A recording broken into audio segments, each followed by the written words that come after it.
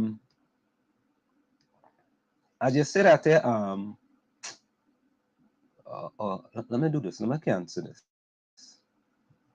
Okay. I'll come back to that. I'll come back to that comment, Takesha. I want to come back to that comment because I see something I was real disappointed by. Nadia said to Keisha, things getting real bad in Trinidad. Keisha says she's just watching tricks right now. Right? Yeah. Gary, welcome. Let me see. Keisha want to send a message to the Prime Minister of Trinidad and Tobago.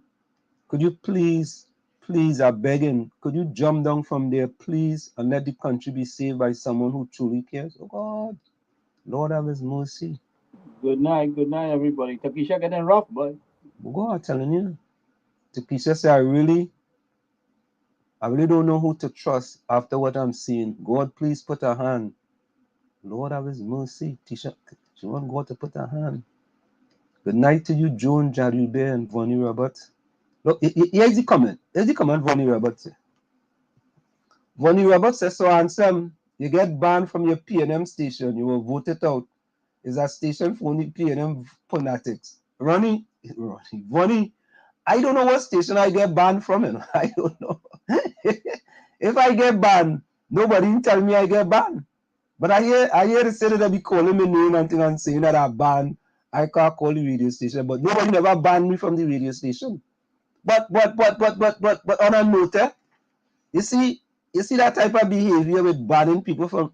But listen, all you shouldn't just get an Aisha Wells to it. All you should get an Andy Williams to it, because Andy Williams and them, right? They don't ban you publicly, right? They just ban you quietly, right? So, for example, like if I call the underground report, right? And all them fellas don't know, they have ID, they have caller ID, right? And everybody know my number. So when they see my number call, right? Either they ain't gonna pick up the phone or don't pick up the phone, or when they pick up the phone, right? They go say, after about, if I go in, not the line that they want me to go down, after about 30 seconds, they go say, hello, Wall Street. I can't hear you. Well, you see, I tell all you that Wall Street gonna put some money on your phone now, man. Go and put some money on your phone. Right? You're living in America, put money on your phone and they hang up on me. It's a good thing that's your friends, eh? That's your friends, eh? And that's true. I'm a partner in them, you know. But you know something? Let me do this. Let me call Andy Williams right now. I want to call him and ask him. I want to call him. I just feel like doing it. Let me see if he go pick up the phone. Yeah, do that. Hold on. Let me see if he go pick up the phone, because let me see if he go pick up the phone all you. Andy Williams. All you are calling Andy Williams, eh? If anyone already know Andy Williams, tell him in the village with the DAG Triplets calling him. Andy, here we go. Let me see if he go pick up the phone. Let me see if Andy Williams go pick up the phone all you. When them fellas see a number, my number from foreign, they don't pick up the phone, you know. Right? So we dialing only, we dialing.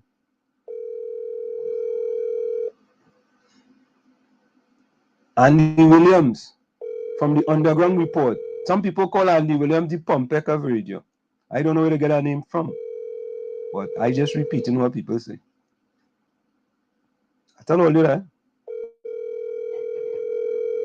Vonnie Roberts, tell Andy Williams I tried to call him, eh? I know that your partner. Call Aisha now. Call Aisha. Nah, Aisha. Let me call Aisha Wells and see. Is she back to do? Yeah. Let me call she and see. Does she be still out, she?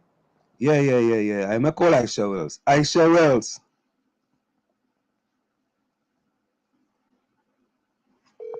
Oh, you're calling Aisha Wells, eh? Oh, go on, look at she nice glasses, boy. You see the picture? Nice picture, do well. Aisha Wells, you on WZYE 95.9 FM. Aisha Wells, you are on In the Village with the DAG Triplets on WZYE 95.9 FM. Opportunity to deny the phone call, you just rush me. I couldn't back out, eh? No, well, yeah, I know if I call you, you will pick up the phone. So Aisha Wells, people are asking me all kind of question. You are live on In the Village with the DAG Triplets on WZYE 95.9 FM. People want to know Aisha Wells.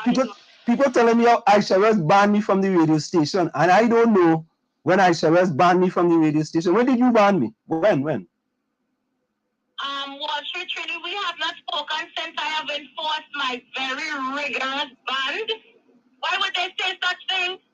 Well, I want you to tell the people whether you banned me from your program or not, because I would have told them, you know. No, Wall Street, I have not heard from you since I have instilled a ban on some of the listeners to 91.9 FM. I have not heard from you since. So am I banned? Is that what it is that I don't know about? Well, I have not heard from you yet. The last time I checked, you are still a PNM, correct? Yeah. That's what I've been told. That's what I've been told.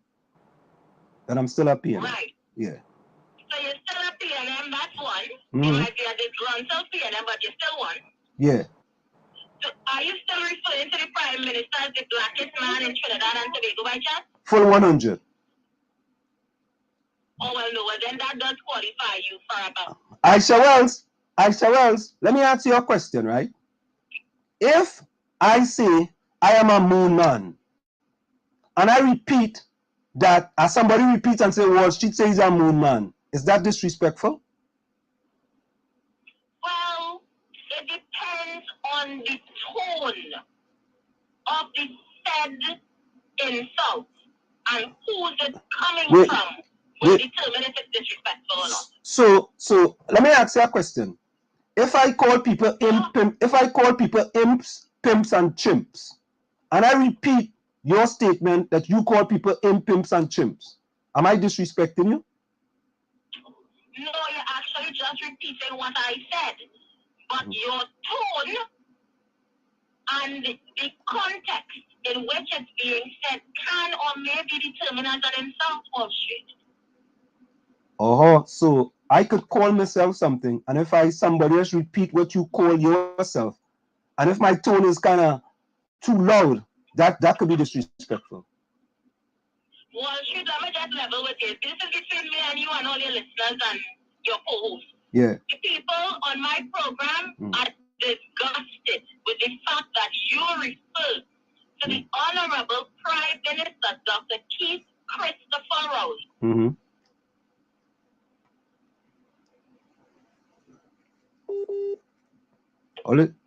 I think she got it. All right. You went in there. You went out. You went out there for a little bit. So I was saying to you before we discussed it, that my listeners are actually disgusted with the fact that you referred to the Prime Minister as the blackest man in Trinidad and Tobago. It disgusts them. Okay. And he didn't call himself that? Well, yeah, but... No, Aisha. It's not well, yeah. He made that statement. That's what he called himself. And I could play the tape for you. I have the video. I could play it for you.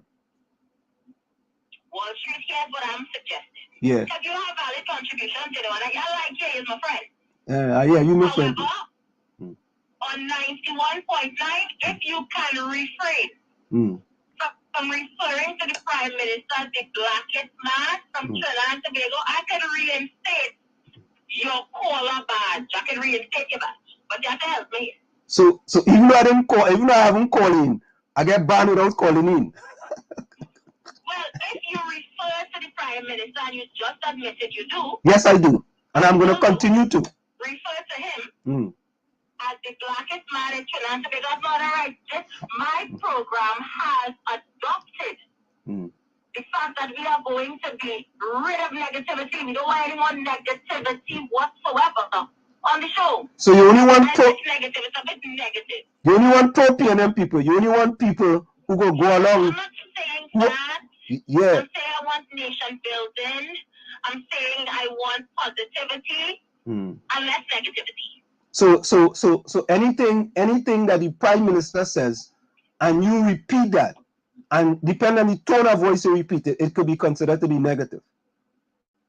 Well, maybe we can ask your co-host. Your co-host is also there, right? Yeah. What's their position on it? Gary. Well, Gary. My position is I want to invite Aisha to the show so we can all discuss it. Now, Aisha, is something we can. He said he want to invite you to the show so we all could disconnect. We all could discuss it. Because the last time we invite you give me some kind of song and dance and you bust it, boy.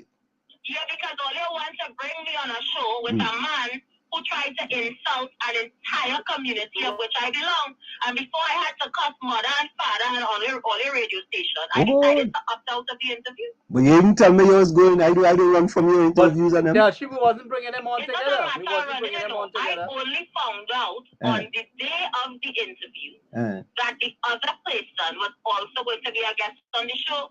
I didn't want it to fight on your show, Wall Street. I do you a favor. Oh God! I said do my favor, boy. Yeah. She wasn't the same time he was bringing them on together. No, it would have been a stink fight to it. Who was that? I don't remember who that was. Enchan. That may have Enchan. That was the one at Enchan. No, that wasn't going to be on the same time. Or it was going to be at different times. You know I don't put people at the same time. Well, I don't know. These days you're doing strange things, you know. Stranger things have been done. What do you mean strange things? What strange thing did I do? Like what? I got vexed. Right now you call me and I thinking I can call you and cuss and bad talk this one and that one and I live on here. Strange things you've been doing. No, but I tell you you're live. I ain't gonna do that. Before you even say anything, I tell you you're live on WZYE. So Aisha, you ban Tabakit, you ban Brooklyn, I throw Tabakit straight out. You ban Kingsley, you ban Leave It There. Correct. Anybody who comes with anything nation building thing, but it's not in favor of the PNM, kicking them out. That's what it is. No, that's not true. That's true. With something nation building and it's anti-PNM, I'm willing to give you a hearing. But what about these brothers are just really negative and annoying? But what about the buildings up in Chumaka, Clavantil? If I come and talk about that's not nation building. Oh Lord, we going back to the buildings again. Yeah, I mean the building. Aisha, all don't know what to do. Go up there and highlight them buildings, you know. All better get the councillor out to stop what to do from going up there. Because if we go up there, oh God, PNM could forget it up there, you know. I'm telling you, Aisha. Well, should somebody call me today? I want to tell you this. Yeah. You know what's in you, so maybe you can pass on the message to him. Okay. These days, he don't take my calls. I don't know, like we fall out. Pass on the message to Watson Duke for me if you could. Somebody told me, a lady, a very sweet lady, she from Sawa, she said, Aisha, well, I was so happy when I heard Watson was coming to Trinidad. I said, you know what, it's time for change. But when I saw the colorful character Watson Duke seems to be walking with in these areas, if I walk with Watson Duke, I might have to hide my chain or my handbag. So maybe you can tell Watson. Because you don't take my calls again like you expected me.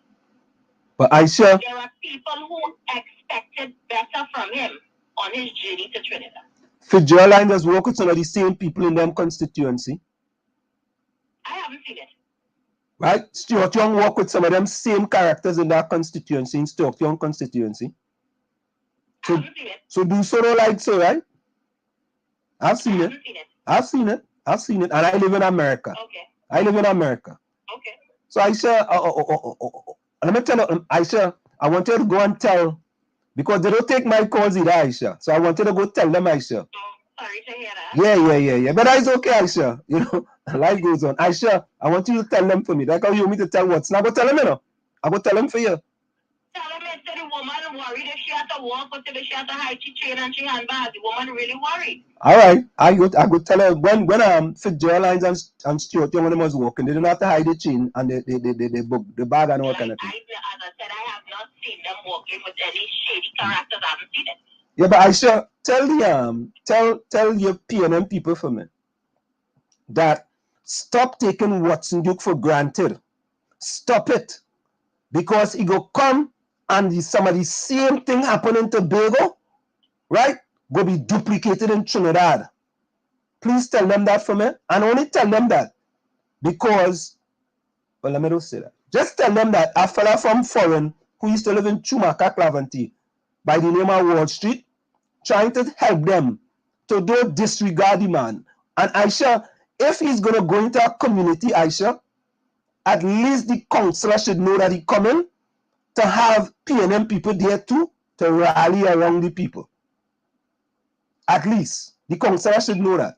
Okay, I would definitely pass on your message. Yeah, don't sit down. And, but Aisha, I hear Gary Griffith say it's the only time they're having a meeting in Dogo Martin when the blackest man in Trinidad and Tobago, the Prime Minister of Trinidad and Tobago, Dr. Keith Christopher Rowley. I could say that on here, right? Because nobody can ban me. You can say that on your show. You can say that on your show. Well, no, I could run a whole tape 24 hours a day, 7 hours a day. You understand? But I hear Gary Griffith say, because they hear he coming in Dogo Martin, all now they're having a meeting tonight in Dogo Martin. Is that true? That's what I hear. Well, you know Gary Griffith has a mouth that runs extremely loud and extremely often. You know that. So, someone looking for political relevance. Now, I'm saying he is. I'm saying someone who is looking for political relevance is likely to say something like that. The PNM always keep meetings in Tobago Martin West, particularly in the middle of a local government election that we have found ourselves in. Why Gary Griffith has to assume everything is about him? Not everything is about him. Who is Gary Griffith again? Citizen Gary? Aisha, I want you to tell the upper people in the PNM who I used to talk to at one point in time before they kicked me out. You know, they kicked me out from everything. They kicked me out from PNM groups, PNM WhatsApp group. Aisha, rarely listen again, you know.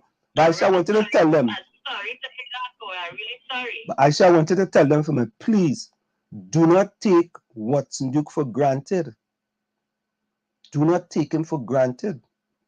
Because... Okay, so let me see if I can put this to you, Wall Street. I've been in the politics how many years now? About 15 years? Yeah, that's what I've been told. Watson Duke will get absolutely no seat. Let me repeat that in case you were closing your fridge, don't you didn't hear me? All right. Watson Duke will get absolutely no seat, not one, in Trinidad and Tobago in this upcoming elections. Are you a betting man, Wall Street? Which one, the local elections or the 2025 elections? Local elections, because it's the local elections he plans to contest, correct? Yeah. No, I'm sure, no. I don't know. I don't know. He said he comes for the city on a live yesterday. He told my neighbor, because the live was in East Dry River, and I think Twiggy all hung up with him on a live, but that's another discussion for another time. Yeah.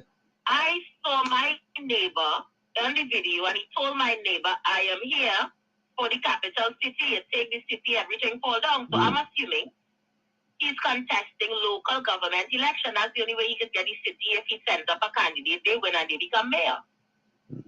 So I'm saying that to say Watson Duke is in for a serious shocker. This is not Tobago. This is Trinidad.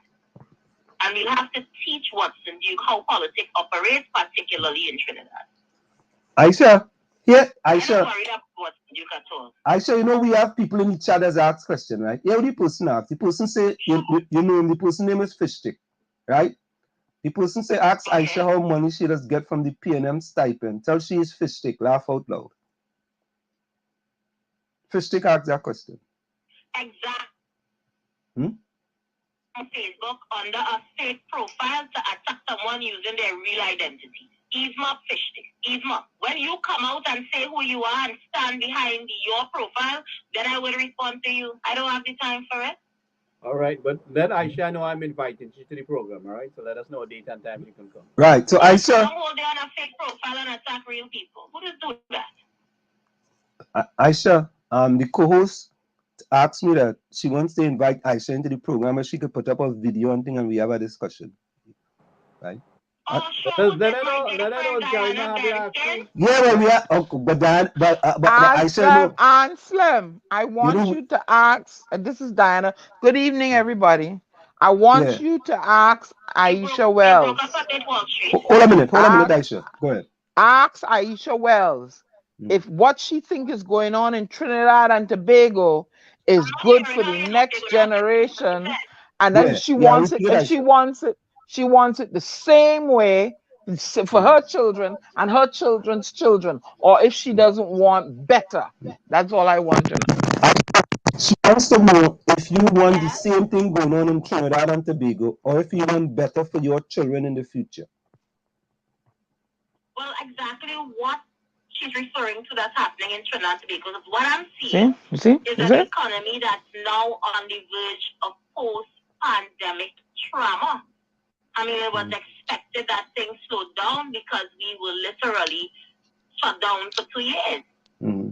You know, if she asked me this question a year from now or 2 years from now, I'll be able to give her a different answer. But what I am seeing is the government trying to kickstart the economy, unless she's knowing something that I don't know.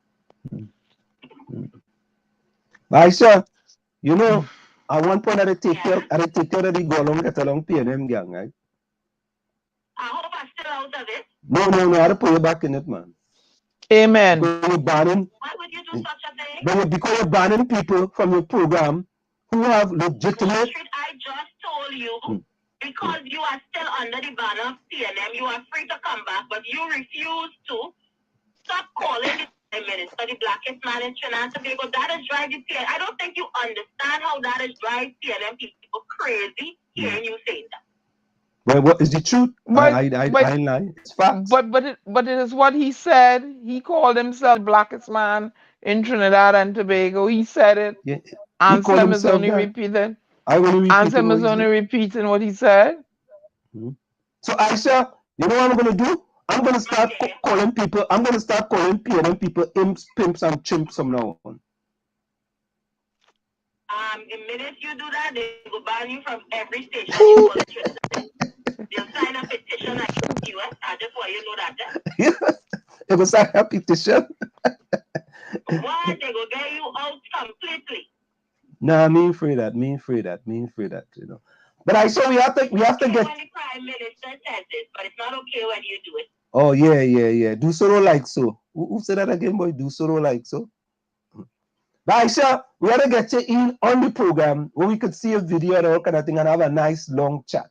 I just decided to call you on the fly and I appreciate they pick up my call. You're not banned from WZYE 95.9 FM, but I banned from your program. Imagine that. I'm glad to hear that. Take care, Aisha. All the best, guys. All right, later. Bye. You see Samuel in the background? Yeah. So let's see for myself. They say I banned from the program. Right. Let's bring in Samuel. What I don't understand is how you doing, brother? Go ahead, Anselm. Read it. Hello. Hi, good day. Welcome to the DAG Triplets on WZYE 95.9 FM. Of course, we call ourselves the DAG Triplets. That's DAGD. It's Diana. Diana is considered to be the storm. I am Anselm, and Anselm is better known as, you could call me Wall Street or the Flash, but that's is Anselm. G is Gary. Gary is considered to be the Phantom. And we normally have a fourth person with us who hasn't joined us yet. His name is Tommy. And he's a commissioner here in Newark, New Jersey. Mr. Sankar, welcome to the Village of the DAG Triplets on WZYE 95.9 FM. Pleasure to have me here, and it's an absolute pleasure to be with the Phantom, Flash, and the whole crew, which is the DAG here. Anselm, may I ask you, are you from the Oranges, that neighborhood? From the where? Oranges, out in New Jersey. Yes, I am. Okay. Why great. I think we would have met at some time in a different dispensation. Oh, really? Yeah, yeah. I have a tourism background. Okay. All right. So, Mr. Sankar, you are from the electoral district of Kelly Village, Warrenville, right? Correct. It's the Kelly Village, Warrenville is the electoral district in the Tinapuna Piako Regional Corporation. Mm-hmm. Mm-hmm. You know, I mean, I know Tanapuna, right? Whereabouts in Tanapuna is that located? The Tinapuna Piako Regional Corporation is headquartered on Centenary Street, which is just to the back of the Tinapuna Courthouse. There's a Royal Castle between those two buildings, and it's right parallel between the bus route and the courthouse. You'll find the Tinapuna Piako Regional Corporation headquarters. That's where we are situated. So what are some of the things that are happening in your constituency? What are some of the things going on that you can tell people? Tell us a little bit about your constituency and what are some of the things happening in your constituency?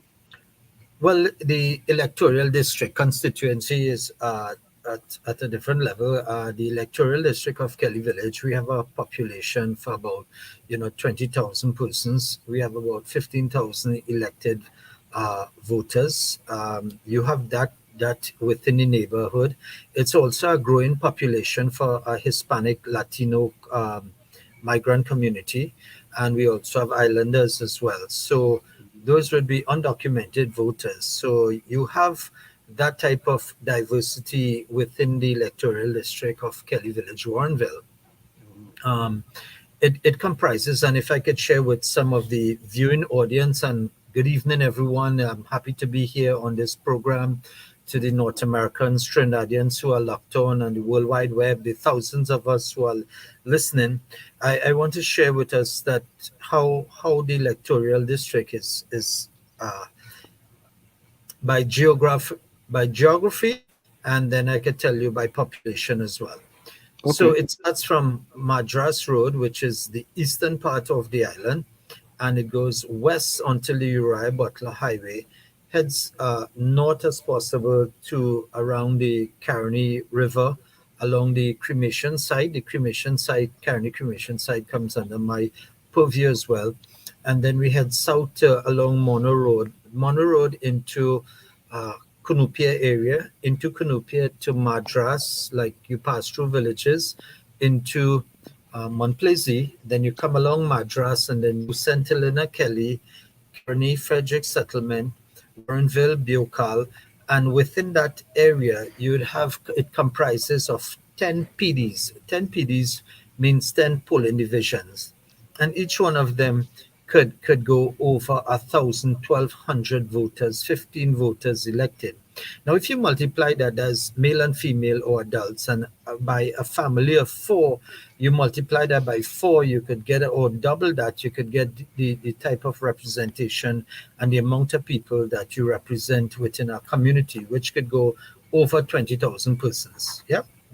Mm-hmm. Like I said, you have a growing population of migrants and residents who live in the area, and that would comprise folk into a diverse, you have Afro, Indo, Hispanic, Latino, islanders as well. So that gives you a brief description of where we are.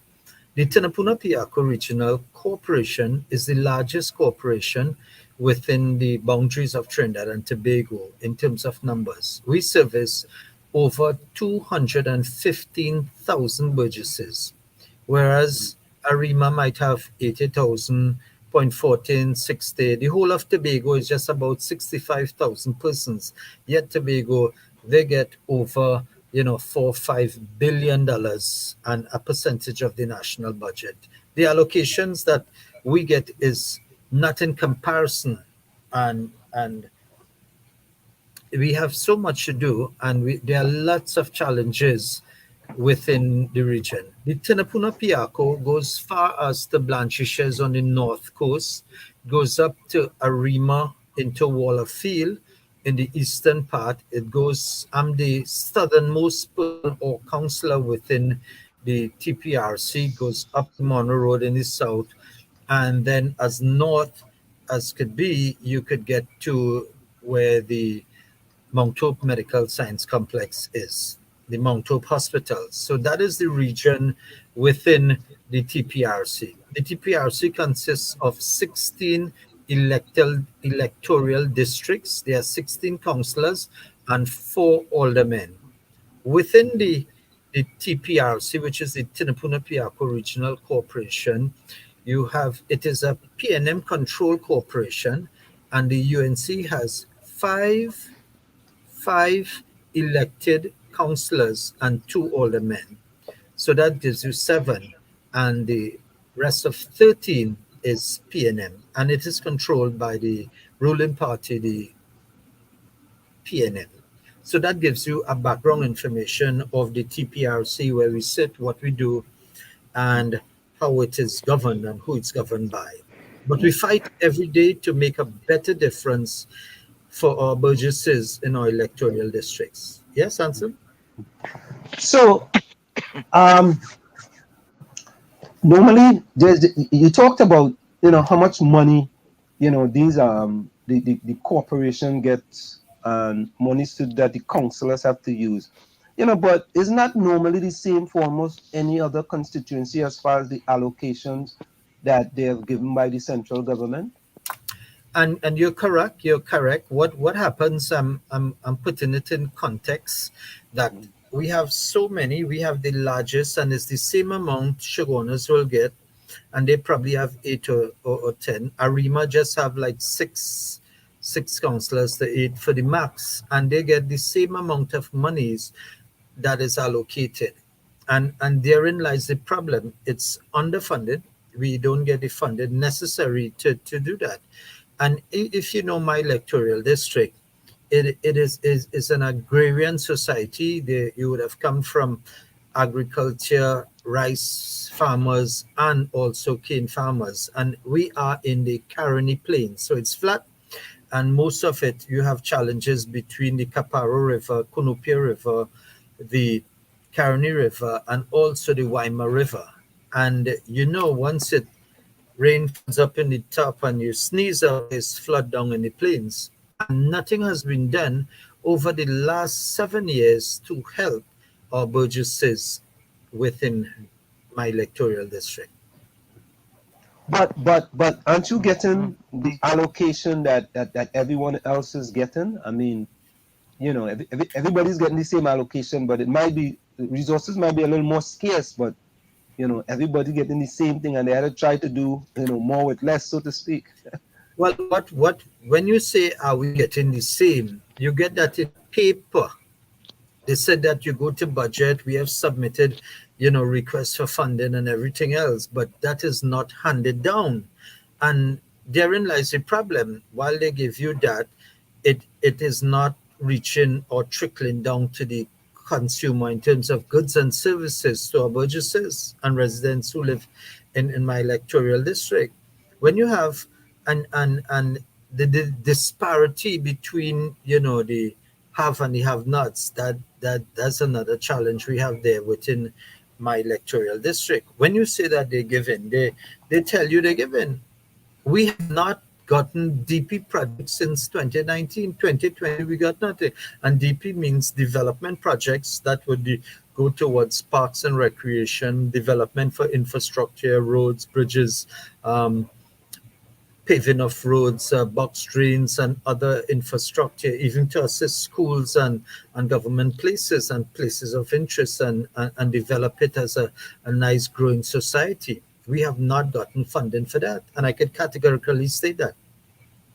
But Mr. Sankar, my take is that there's a problem with the system, right? And the reason why I say that there's a problem with the system is because it appears to me, now I'm living abroad and I could be totally wrong, it appears to me when one party is in power, right, their corporations under that party, will be taken care of. When the other parties in power, corporations under their, banner will be taken care of. And to me, the system should change, whereas that any party in power should be looking after all 41 constituencies.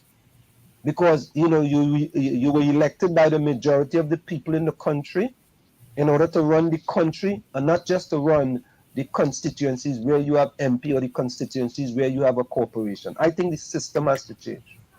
What do you say? Certainly, and I concur with you. The system has to change, and that we could offer goods and services to all our burgesses. You cannot give, and this is the reality, goods and services. So let me put it on a point of reference here, right? Within the corporation, you would have, Maloney, and you have an MP within the region. Yeah, you have La Hokita, where you have a sitting MP as well. You have Tinapuna, where you have a sitting MP, and all these MPs and ministers I'm calling, they're all PNM.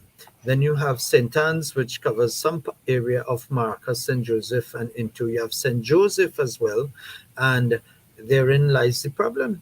You have 5, 6 government ministers operating with the region, and the goods and services go there along the east-west corridor, and that is to take care of their needs. The other folks in and south of the Caribbean do not get that kind of service. Even if it comes, let me put it this way, there are 5 parks and recreation grounds in my neighborhood, right, within my electoral district, and we still can't get goods and services or equipment to service those parks and recreation. Health is a challenge as well. So there are different committees. Health, public health, sanitation is an issue. Parks and recreation and the maintenance of these pastures as well. How do you get that kind of funding, whereas everything is going towards these 6 areas that I spoke about? You have Edihat is being cut and maintained twice, 3 times. We have made requests over the last 7 years or maybe the last 20 years in my time or before me for lighting. And you want to adopt a healthy lifestyle and promote good health and well-being to your burgesses, but how could you do that and you don't have places, green spaces for them to exercise, walk? Children need to play, and proper parks and recreation that would facilitate growth and development for our community and children as well.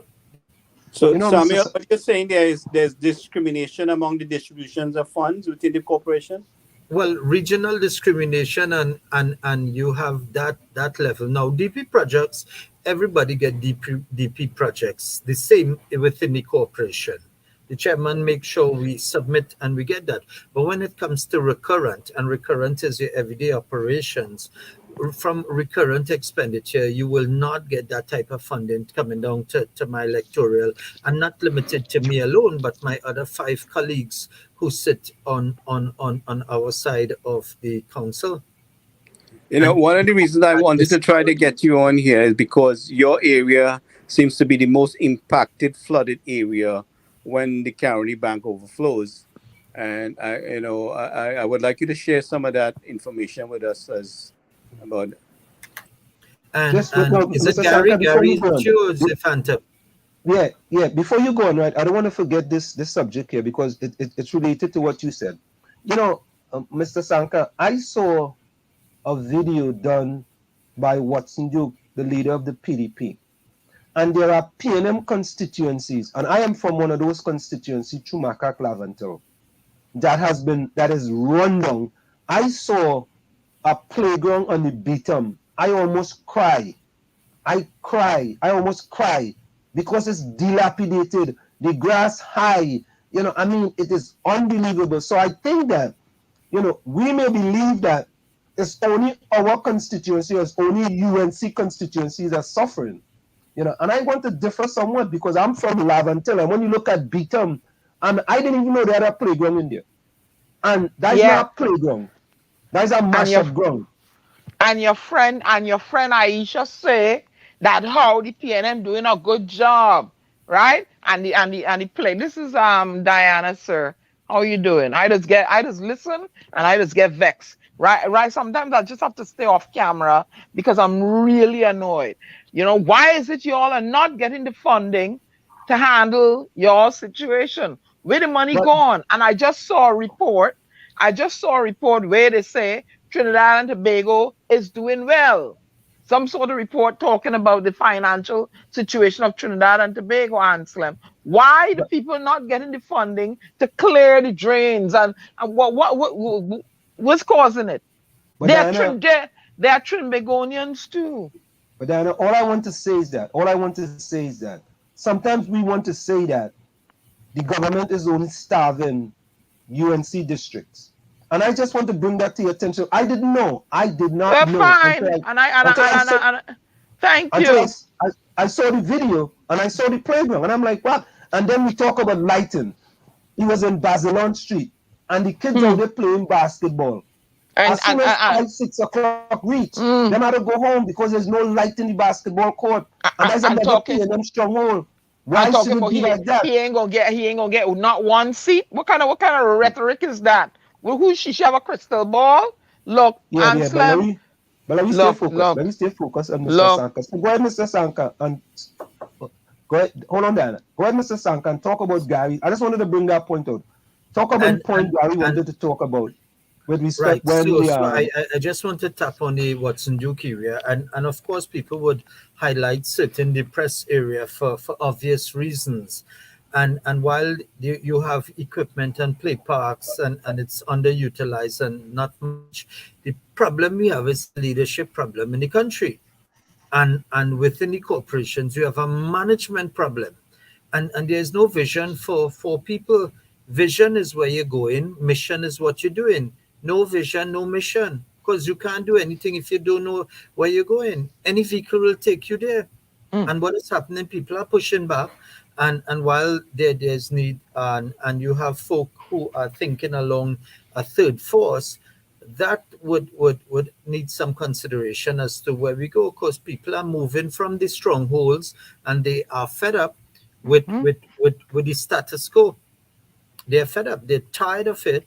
And so we need to look at good leadership and people who would deliver on their promises and deliver on their manifesto. You cannot be talking, conversations and having conversation as of now. You still don't have, proper lights, water, infrastructure, play parks, sanitation issues, garbage in collection, and that. So reform has to come.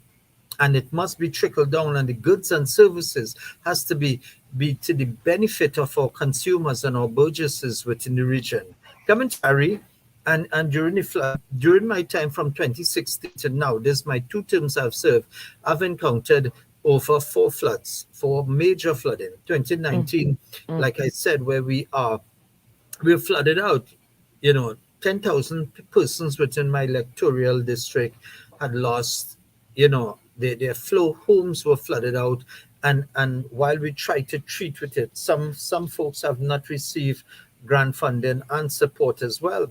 Even in times of disaster like this, you have roof blown out, you have fallen trees, you have flash flooding, and because of that mismanagement of the council and the allocations of funding from central government to that, so that you could prepare in time. We need to have these done, not biannually, but every 6 months you have to have major cleanup. And also sanitation and health is a society problem. And coupled with that, you have folks who just not prepared to keep their place clean. Now that's a huge statement, because it's an election and people are not prepared to have that conversation because they're looking for a vote. But Gary, what is happening there is, excuse me, folk need to understand that we as a society, unless we plan to get to first rule and understand that cleanliness is next to godliness, is just not another statement, but it's for your good health and well-being, and we need to maintain our communities so that we can enjoy the quality of life. So here is a question, Mr. Sankar. Here's a question from Lana. Lana has a question. Lana said, Mr. Sankar, does every corporation have its own equipment, or do other corporations have to borrow from other corporations to do its job? And talking about corporation, there's certain amount of money and budgeted allocated for it. And what happens is that you don't get the type of funding for that. The TPRC, we have one backhoe, which is an old backhoe, and it has not been maintained. And therein lies another problem of management. Do you have the skilled people to operate it? That is another problem. That's another challenge for us. And do we have the skill set? So it comes with mindset, skill set, and tool set. So saying that the corporation have equipment, half of these are junkyards. Type of equipment you have are not there, and so you have to put that in the necessary place that we could facilitate growth and development.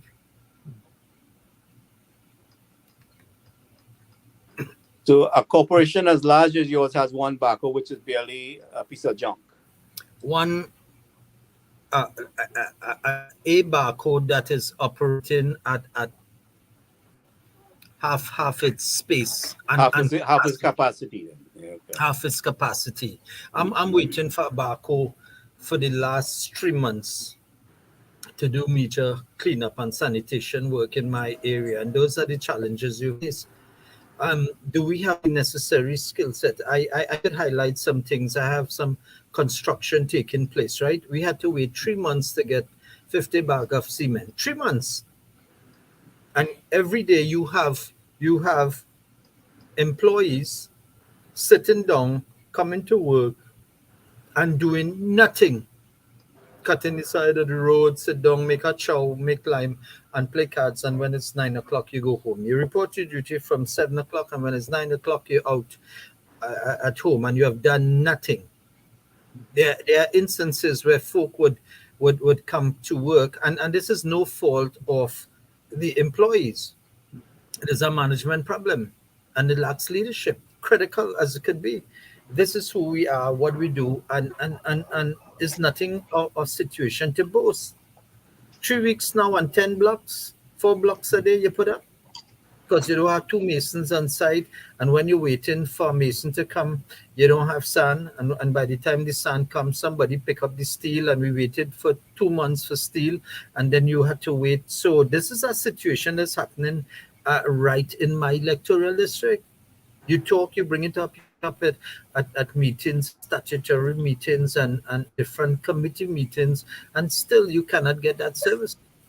You get up and the backhoe is programmed for your electoral district, and in the morning it goes to a PNM area. Some minister calls and boom, that need to go up the road, whether it's Blanchishes, Tanapuna, Arima, or somewhere, and you're still waiting. So by the time it comes to your cycle, it's broken. Top of the hour, Anselm. Yeah. So, Mr. Sankar, we wanted to stay with us for a little bit. We got to go for a quick station identification. It's in the village with the DAG Triplets on WZYE 95.9 FM. We have with us tonight a councillor, Mr. Samuel Sankar. He has joined us. So let's go for a quick station identification. Stick and stay, don't go nowhere. It's in the village with the DAG Triplets on WZYE 95.9 FM. We'll be right back after this short. You're listening to WZYE 95.9 FM. You are listening to WZYE 95.9 FM, the most influential name in Caribbean radio in the tri-state area. Broadcasting from East Orange, New Jersey, the most influential name in Caribbean radio, WZYE 95.9 FM. We are back with you. It's in the village with the DAG Triplets on WZYE 95.9 FM. We have with us Mr. Samuel Sankar. He's from the electoral district of Kelly Village, Warrenville. Let me stop that here. So, Mr. Sankar, this is just a general question, right? Sure. There are many people in Trinidad today on both sides of the political divide are unhappy with both the PNM and the UNC. Why is that? Over the years, what you see is people have been given promises. I think first, in my opinion, I don't think you could do what you set out to do in 5 years. you need 2 terms in any given situation to deliver on your manifesto. And there are a lot of challenges that come. Leadership is critical, and the management of these resources. And there are a lot of things that happen. In the last 2 years, we have been on a lockdown and pandemic, and there are lots of goods and services that have not been, the people have not been met. And there's this sort of disenchantment that comes with the populace, and you have folks who are on the swing side or on the side who are not prepared to vote for either party. How do you bring them over to your area to say that you have good governance, that I can deliver on my promise, and those situations? If you look at someone highlighted earlier, the stronghold of the PNM, and there are areas that are not developed within the UNC base as well. And it calls for, one, education. I think proportional representation has to come. And also the goods and services, because of that, you have areas of development, and people do not hold to their manifesto in terms of delivering or deliverables to goods and services to the national unity. Okay. Yeah, there's just seemed to be, quite a bit of disenchantment, and now that another parties in Trinidad, people are feeling like they now have a third option. Mr. Sankar, do you think a third option can work in Trinidad and Tobago as far as the party is concerned? We have seen, and if you go back to 1986, the NAR, that coalition politics, that they were good in terms of winning the hearts and minds of people during that era and what was happening. Then in 2010, you had another coalition in terms of the People Partnership. Trinidad politics is completely different from Tobago politics. Trinidad politics is race politics, and we come out to the politicians have their base, and they appeal to their base, and if you see it, it's along the east-west corridor and the southern part of the country. What is happening? You have a undecided amount of people, or swing voters as we would call it, which runs over 350,000 persons. But is there the stability for a third force? Do we have time for a third force to come and really establish themselves? You see small parties coming up, existing. I'm sure there are over 20 political parties in Trinidad and Tobago, and there's no development coming out of that. You have ideas that is not translated into action, so there's no impact. You have a lot of individuals would come up, and if I dare say 2x4 companies or 2x4 political parties, or even 1x1, they cannot stand on their own, but yet still they make demands when they come to the table for negotiating. You cannot win a seat. There are people who were not able, an organization, political parties that cannot win a seat, but there they come and during the election time, and they want to dictate what is morality, what is development, and how do you go? What do you bring to the table for that development? It's there for us to see how the third parties, or the third force as it is considered, how that develops within the election time. When that bell is rung, then you would, on the election bell, then we'd understand who has the backbone. Politics is not for the weak-hearted and faint-hearted. And speaking about politics, we have a local government election that is constitutionally due by the act for this year. How that translates into a deliverable of the government is yet to be seen. But I await your question, and I'll spend a little more time on local government reform. Now, back to your party, right? There are some people who say, and some people who have been ministers in a former UNC government who indicate that they don't believe that the UNC could win the next election with Ms. Kamala Persad-Bissessar as the leader of the party. What do you say? Well, people are entitled to their opinion. I think as the UNC won 19 seats, the PNM won 19 seats in Trinidad. These other two was the Tobago seats. I feel that if we could consolidate all of our people together within Trinidad and Tobago, the UNC has a very good chance of forming the next government. Even though the disenchantment with Mrs. Kamala Persad-Bissessar, I mean, there's also disenchantment with Dr. Rowley, but I'm just speaking about the UNC. You have disenchantment on both sides. I feel that when election come, people put away their differences and they come on board because they realize, guys, here was happening 7 years of being in opposition without good governance and no development taking place. You cannot see the development, the infrastructure, the state of the economy. What is the critical thing? Jobs. People need jobs. The economy is at a down low. It has been stagnant. There's no foreign investment for the last 7 years. And that is not my opinion. That is based on empirical research and data coming out of the central bank and the CSO. Those are the critical issues facing the country. Beside the oil and gas and the shutting down of the refinery and the leadership crisis that exists in the country. Those are the challenges. People need jobs. They need education. How do you grow and build capacity for the young generation? We're looking at the millennials coming out of school with highly intellectual capacity and there are no jobs. What do? They will rebel. And you will see that very, very prevalent in the next election, whether it's called now, whether in the next 6 months, or even if local is called in the month of March. That is for consideration.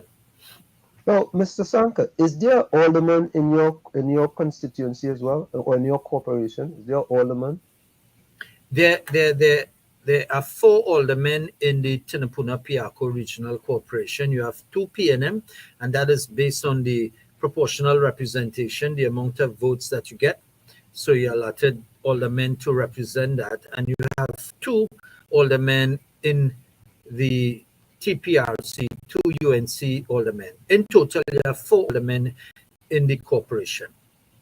You know, I don't understand, right? You're a councillor, there's an alderman, there's an MP, right? Is there anything else in between there somewhere? Is there anything else? Well, in terms of service providers and representation? Yes. In terms of representation. Those are the 3 levels that you get. Then you have community groups, NGOs, CBOs. Right. But those are social. Those are not elected or government officials that represent the interests of the burgesses in the district. Yeah. So in a hierarchy order, it's the MP, then the councillor, then the alderman. What is the hierarchy? Let's back it up a little bit. Aldermen are selected; they're not elected officials. So your party, your political party, appoints those persons to represent the party's interests and the burgesses within the electoral district or the regional corporation, city or boroughs. Yeah. So that is how that is done.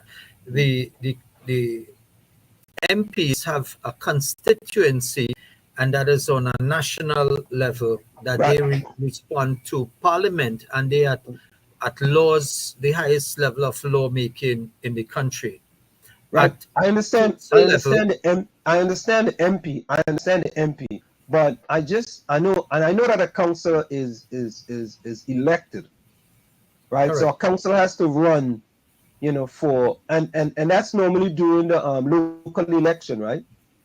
Yes, local government election. Right. So if you are going to go back up for a council, you will have to run again in the upcoming election, right? Well, yes, you would have to, but you have to be selected. Well, you have to be nominated by the party, and that is the process. You have to go through a screening process by the political leader and the national executive, and you have to offer yourself for service within a particular district. Now, if you have a council, you have an alderman, you have an MP, right? There are some constituencies in Trinidad and Tobago that rarely sees their MP, right? Because that MP is also a minister. You know, I think there should come a point in time where MPs, right, shouldn't be, well, a minister shouldn't be an MP, so to speak. Something, because it seems like when you're a minister and you're also an MP, it takes away from serving your constituency. You know, because, you know, you have to dedicate a lot of time to being a minister. That's a full-time job, right? And how are you really going to support your constituency? I mean, I understand that's why they have a councillor there and so forth, you know, but it just seems to be, you know, when you become an MP and then you become a minister, in some constituencies they suffer, you know, with the MP not doing what they're supposed to do.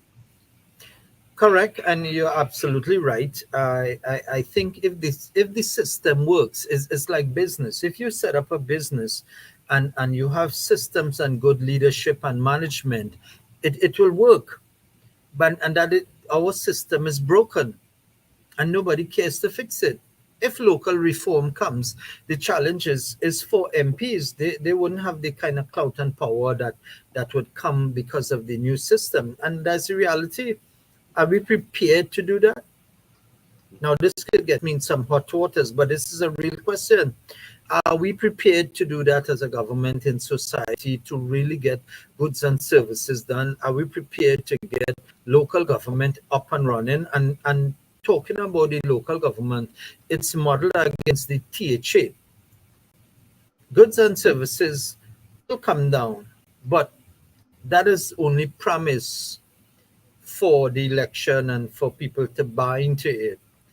How do you do that and you get resources? You know, in my opinion, local government reform is really a vehicle for property tax right now. To implement it and to roll it out so you could tax the people and tell them this is what we have to tax you so that you could get goods and services, you're paying for that. When they take that money, where it going? Would it go to a consolidated fund? How would it come back there? Would it stay in the region? Would it stay in the borough? Would it stay in the city? Would it stay in a regional corporation so you could provide goods and services? What measures do you have in place, and do you have the necessary skill set to manage and account for that? Public service reform is a challenge. It is unproductivity in the public service. People would come in there and still councillors getting, you have landlords who have not been paid 6 months of rent. For the last 5 months, we have not gotten, councillors have not gotten pens for upkeep of their offices and to maintain and provide service and quality service to our burgesses. Yet still councillors operate a full-time job with a stipend, which is less than minimum wage. If you put it in terms of contact hours and the amount of days you put in, and yet still people, the challenge we have here, Gary and Flash and Mandrake, the Phantom, what we have here is that we have expectations based on our political system, and people do not know, and we do not have the skill set to manage that expectations, because people think they vote for you and you are responsible, and they do not take time to understand local government and the politics of Trinidad and Tobago. That's one. So we have a population who's not educated the roles and functions of the elected officials. And we don't see any effort to do that. So this is why we want to use this platform here to bring this kind of information forward, so that people can better understand what's taking place and how things work. So go ahead. Absolutely, and I'm happy to be part of this forum, so we could share experiences and we could have an enlightened, educated listening audience as to our challenges and the progress and solutions that we could provide on this platform.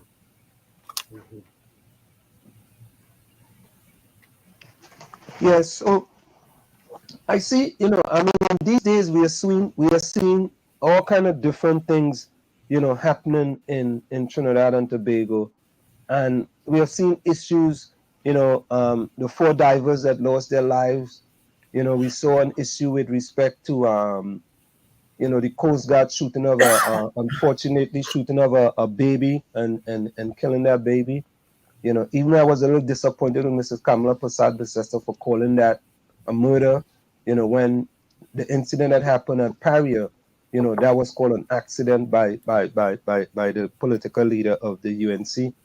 I was disappointed that the Prime Minister of Trinidad and Tobago, didn't call a press conference and talk to the people of the country, with such a disaster that happened, that needs for the leader of the country, to come and speak to the people, with maybe the chairman of the board of Paria, the Minister of Energy, and other individuals in Paria. I was kind of disappointed with the Prime Minister again when there's a blackout in the country and he didn't call a press conference to talk to the people of the country. Today we see that there's a report issued with respect to the blackout, that happened. So I think there are so many issues going on in the country. And the interception of the merit list. Right. There's so many issues going on in the country from the both sides of the political divide, and we want people to step up and take a more leadership role, in many things. And I have to say to you, me personally, I was disappointed in Mrs. Kamala Prasad-Bissessar in that she didn't go on the beat when there was that sewer incident. And everybody from UNC that have come on here, not everybody, most people, I've told them that to me, that was a great opportunity for Mrs. Kamala Prasad-Bissessar to go into the beat right? And not having that there's an election coming up, and she was going up there to election year. She was going up there because she concerned. The Prime Minister also didn't go, and I addressed that too as well. So it's just so many little issues that are happening, in the country. No leadership. That we like to see. Yeah, we like to see people being more proactive rather than being reactive. And there's need for that type of transformational leadership within our society, this great country. I think what we need to do is, how do we inspire and encourage greatness? Can we say that greatness begins here in Trinidad on a level field, and we could have, young minds, young, intelligent, brilliant people making contribution, where you could marry experience and youth together. You see it at some levels, but do we have the conveyor belt that is bringing people up to offer themselves for service to country? Is there that opportunity for them, or do you have to be loyal rather than a right-thinking person? Is it that if you have an independent thought that you're not welcome in some political organizations? Is it that we have folk who believe that, winner takes it all, and once you disagree with a train of thought or any given scenario, you are outcasts? And while we look at national situations and scenarios spanning off, it has a lot of questions which you have asked to be answered. And so as we move into developing this great country, Trinidad and Tobago, I feel there will be a time where young people would step up the plate and bring about the necessary change that we need for good governance, accountability, and to inspire and encourage people to be great. You cannot have mediocrity and greatness in the same thing. Mediocrity does not breed greatness. It's great people have to do great things for a great nation, and that's how we get greatness. It's not ordinary people doing extraordinary things. That's a myth. You could do things. There's this to discover that talent within us and encourage us to grow. That is my point of view. And Samuel, liking this guy yet? Is he speaking truth to? I say, you're liking this guy yet? He's speaking truth to power. He's speaking the words that you've been preaching to. Transformational leadership. The man is talking the language. Yeah, the man talk transformational leader, but yeah, I feel like you listen to some of the videos or you listen to something. I feel he speak and listen somewhere. But you know, I disagree with the present structure of selection in within the political parties, where the who the leader chooses becomes the candidate. I want to see a structural change where the people gets to vote who they want for their candidate. In the United States here, I know we have a different structure, but I think we could somehow work something out where adjustment is made, where the people get to select their choice of a candidate, and you are not obligated to please the leader, but to please the people. And this is how our present structure now is. You have to please the leader, and if you walk the wrong way or you say the wrong thing, the leader don't choose you back next time. But Gary, that's the way it's been. I mean, this is the change. This is the platform here. We want to get the conversation out. We're presenting the ideas and suggestions, and we know how it is, but we want to say how we want it to be. And to give the people the choice. Gary, in Trinidad, a prime minister is the sole leader. That prime minister could do many things. A prime minister in Trinidad is a very powerful person, very, very powerful, very powerful, and that prime minister can do many things, many things. He is only before we get to the prime minister, the populace let him. If the populace push back hard enough, they could cripple him. But Trinbagonian, they're not the only one who interested in lime and party. If they could focus on crippling this man and buck him to his knees and make the change, then things can happen. When you have people like your friend from you had earlier on talking about Watson Duke ain't gonna get one seat. You understand when you hear them pushing that kind of dotish rhetoric, right? And then there's some people I've spoken to say, well, I ain't voting at all. If you don't vote, that's like a vote for the incumbent. You have to vote for better. And I'm a Trinidadian born, Mr. Sankar, but yes. My roots is Bajan. I was identify as a Bajan because my mother and father is Bajan. Yeah, and I raised in Trinidad, though, but the long story. I find Trinbago, they don't focus on, they can cripple Dr. Rowley and make him do what they want, but they're not doing it. How are they going to do that? I have said it on this show many a time. Shut down the damn country for a week and show him who's boss.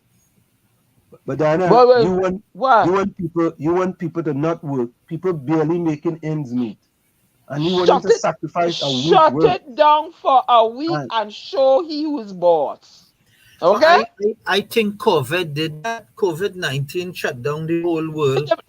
And people had to adapt. Who would have thought that everybody would have been wearing a mask and lockdown? And then you had to adapt, and people understood what it is to work in a remote space. Now we have this technology where we could communicate from New Jersey, USA to Trinidad, and have an interactive, healthy discussion with folk in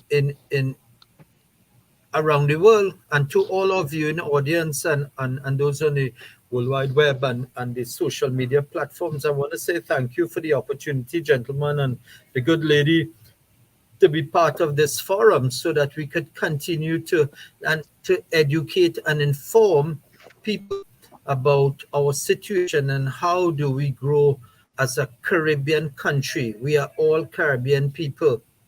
and there are challenges not limited to Trinidad and Tobago, but within our society as well. So there you are, trying to make a better difference for service within our electoral district and nation building. That's my perspective. Well, but you know, what Lana says, 1.3 million against 41 of them. And you see the talking already about, oh, if you interfere with how the police conducting their work, you could get it. It's more and more and more pressure upon people. This is my phone. I videotaping something. So you don't like how I videotaping. Now you want to come and arrest me for videotaping? That is how Trinidad is operating. Like a I don't know, no, like a Gestapo state. You can't use your own phone now. I can videotape what I want, and when they had this stupidness about you can't walk around the savannah, they're lucky I wasn't there. I was gonna go and walk around the Red House. So let them come and arrest me then for walking. Well, Trinidad don't have the guts and the chutzpah. Get up and go and send a message to him. And I bet you they buckle and they do what all they want. But no, it's bacchanal and lime. Isn't that what the pushback movement supposed to do? Isn't that what the pushback movement supposed to do? The pushback movement was to highlight what's going on, but they needed more support. I don't know. No? Trinidad is a complex society. Only complex. Only real complex. You want better. What the incumbent ramming bamboo in all the tail. You're catching your nenen. Huh? Right? I don't hear, well, I never voted in Trinidad. I don't hear too good things about the UNC. Oh gosh. What is all you gonna do now? Y'all gonna continue along the same road? Come on, man. Y'all gotta get up there. No, I have so much respect for Tubal Uriah Buzz Butler. That man rock it and make them stand up for their rights. But no, who you have down there to lead the masses toward Dr. Keith Rowley? You can't even get up in the party and oppose him. Everybody frightened for he. God, man, give me a break. We have to send Diana. Give me a break. You go send Diana. Give me a break, man. Give me a break. They will wait for you at the airport.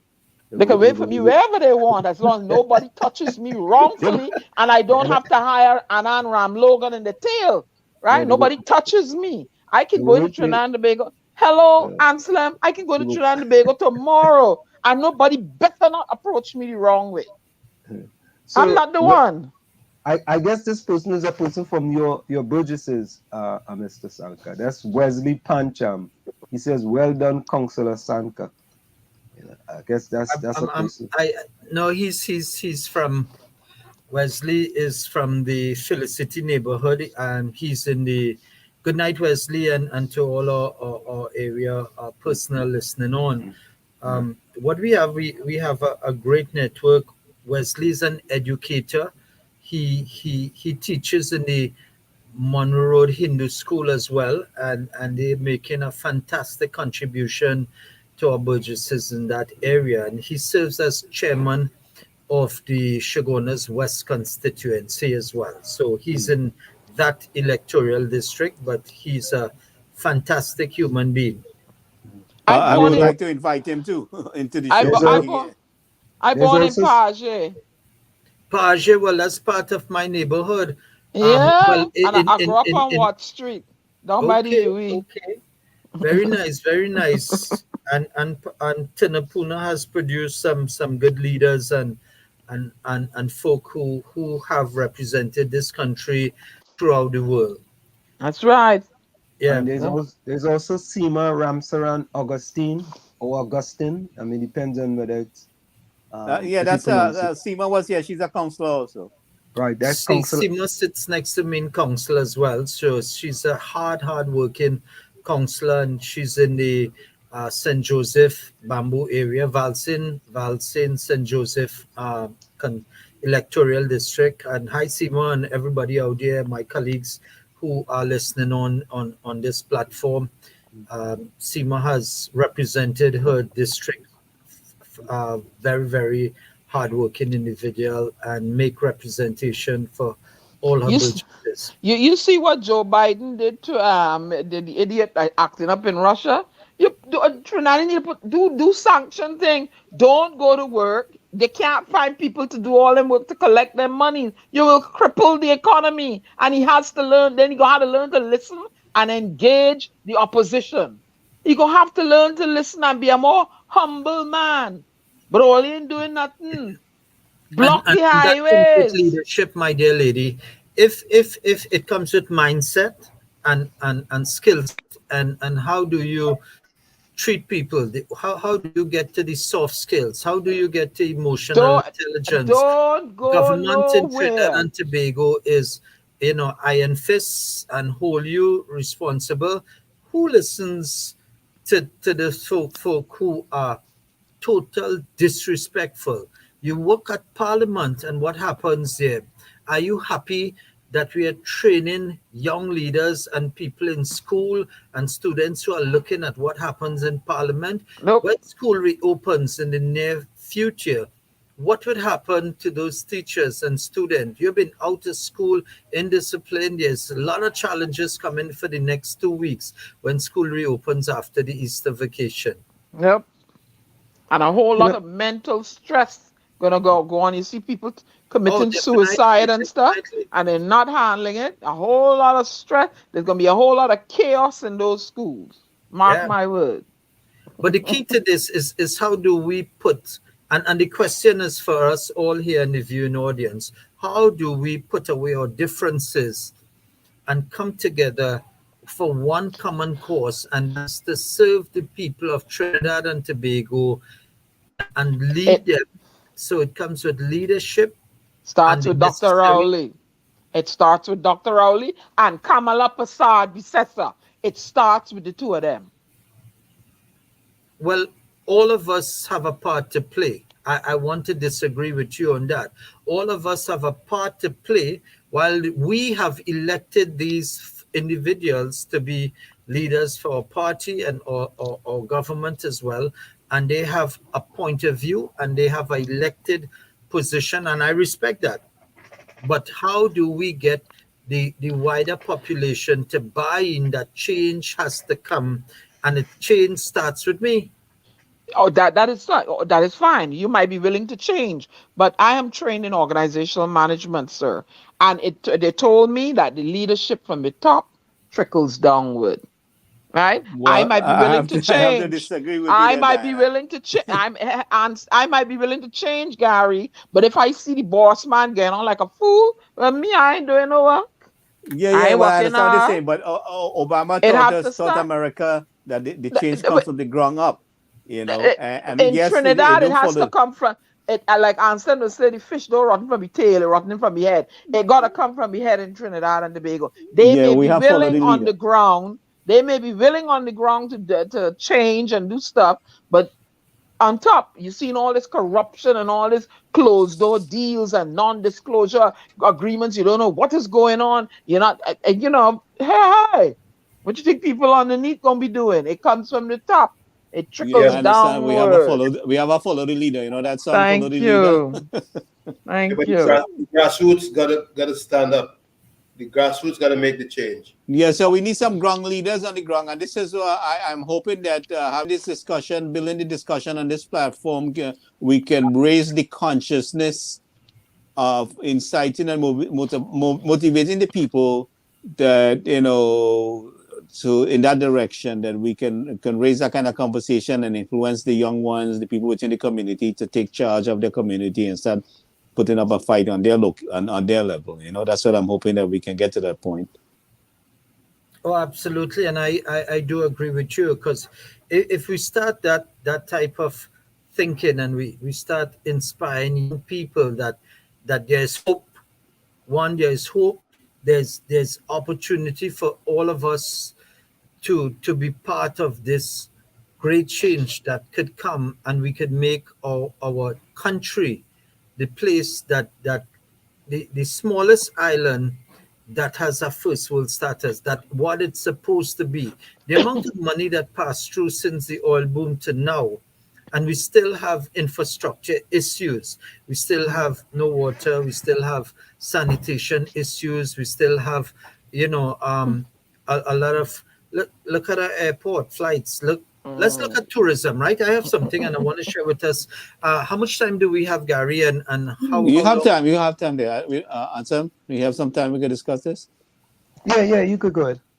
Go ahead. Right. So I just want to share with us because I have another meeting in the next few minutes that I need to engage in. No problem. Sure, but I want to share with us, something that I've been able to coin, which is called TASK, TASK, and T for tourism, A for agriculture, S for sport, and K for kindness, and also my political leader, Kamala. How do we put that together? Tourism is the largest industry in the world global. Look at the USA. How many people come to Big Apple and New Jersey? Everybody wants a bite of the apple. Yeah. But if you look and to see the American dream. That's right. And part of it, you come to vacation and you stay and you stay and you spend 20 years until you get, regularized and all that good stuff, looking for the dream. And, some of us benefit and some of us end up in a nightmare. But there's opportunity for that dream, and Trinidad could become, we have dreamers here in Trinidad. We have good leaders in Trinidad. Well, are they willing to come forward and serve? And coming back to T is for tourism. T is for trust. That is what we have to do and develop that system. We have been too dependent. Since I've known myself in primary school and started education, I've heard about diversifying and tourism and diversifying, and nothing has been done.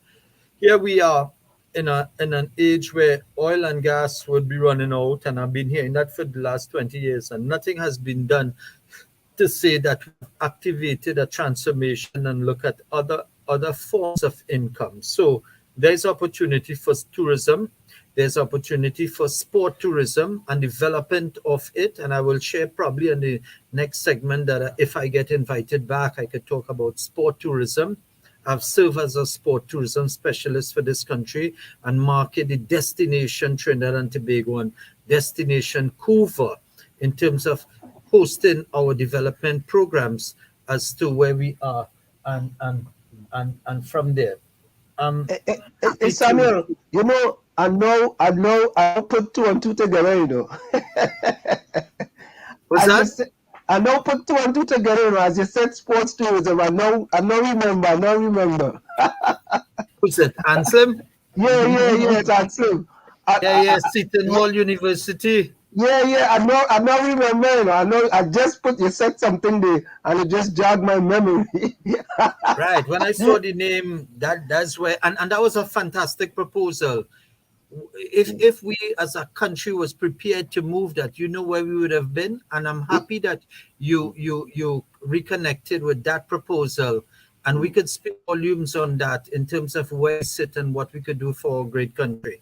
I mean, when you said sports tourism, it kind of just jogged my memory, because we and the proposal we was trying to put on the table. But Samuel, I know you have to run, right? And what we want to do, we'd like to have you back, and we could also talk about that proposal we put on the table a few years ago. I mean, I even forget about that proposal that we talked about. And as I mentioned sports tourism, then I remembered everything. But we don't we'll continue this discussion. Have cross parts in another dispensation. But I'm happy to be here. So I just want to wrap it up, gentlemen and ladies. Okay. Yes. Tourism, agriculture, sport, and kindness. And if we could develop our people as kind people and hospitable, we could have this great country, and the contributions that you gentlemen and lady make out in North America, we could be part of a whole, it would snowball, it would mushroom, people would buy into it, and we could develop our country. We could have exchange programs from the North American chapter where you guys are serving. We could come up and build that capacity, and Carnival and our festivals must not just be for the diaspora coming and staying by families, and look to increase our room stock and move it from 3,000 rooms into, 10,000, 20,000 over a 5-10 year period. Gentlemen, lady, I thank you for the opportunity, and to all our viewers and our listening audience out in this many different social media platforms. I want to thank you for the opportunity. We've been here for an hour, and it's a great time for us. I look forward to being part of this again. So Gary, thanks for reaching out to me and the Phantom, and you have a fantastic program, gentlemen. Thank you so much. Thank We you very appreciate much. it. And and I'll let Thank Ansel and you. you talk. All right. Take care. Right. So All long, right. and All right. All God right. bless. Take care. Bye-bye. All right. Bye-bye. Bye. So yeah, folks. It's funny, boy. There is so Small many world, things. Small world, I'm telling you, and he telling me he knew me, and I'm trying to say, but wait, never. Where did I know him? And we at a point in time, I had gone to Trinidad and was putting a proposal on the table, and he worked in Ministry of Tourism, right? That's why he talked about sports tourism, and that is where it jogged my memory. And then I remember, oh yes, I met with him at the Ministry of Tourism, where they had a head office in Mova, by down by Mova Junction there.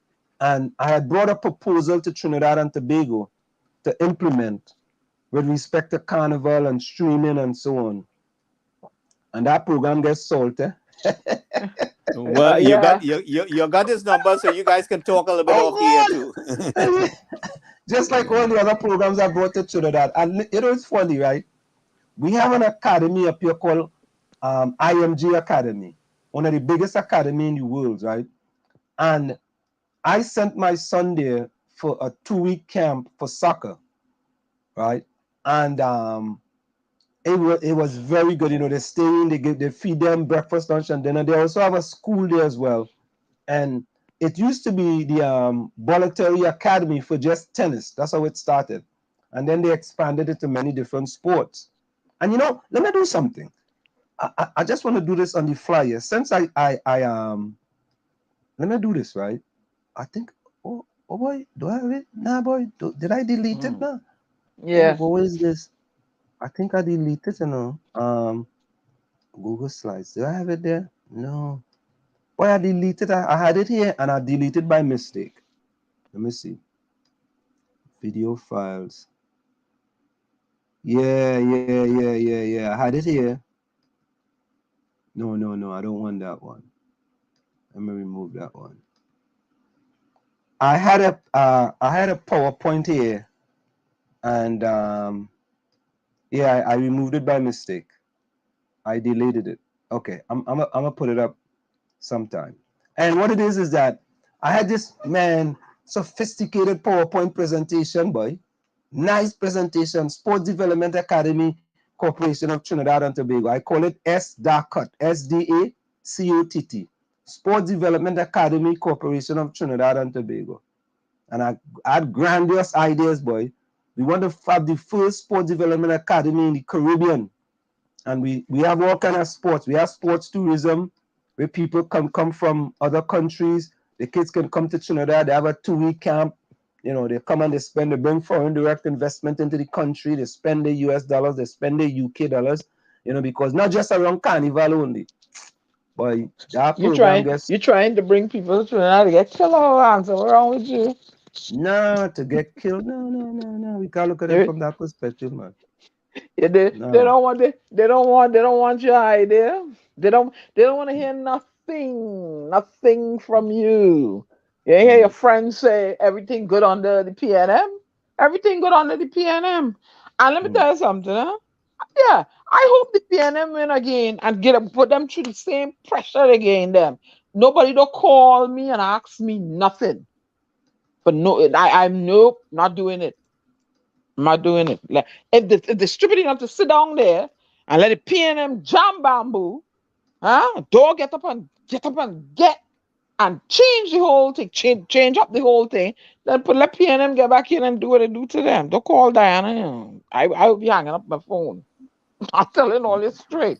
Well, Diana, if the people enjoying the bamboo, who is you and me to vex? I'm telling all this straight. Don't call me. No, because if that is what all they like, well, all they live on it. Well, that is what I say. But look at this, right? This is a news release that was just released by let me get that for you guys. Ministry of. Okay, let me get that one. I gotta get that. You know, Trinidad is not a real place, though.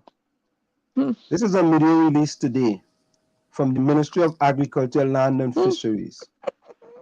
And this is the use of the Royal Botanic Gardens and Wildflower Park. Now, you know, remember, Philip Alexander had done a live on these park, right? Where the 1% basically tell you, you know, listen, all you can come all if it was all you can bring all your family in this park.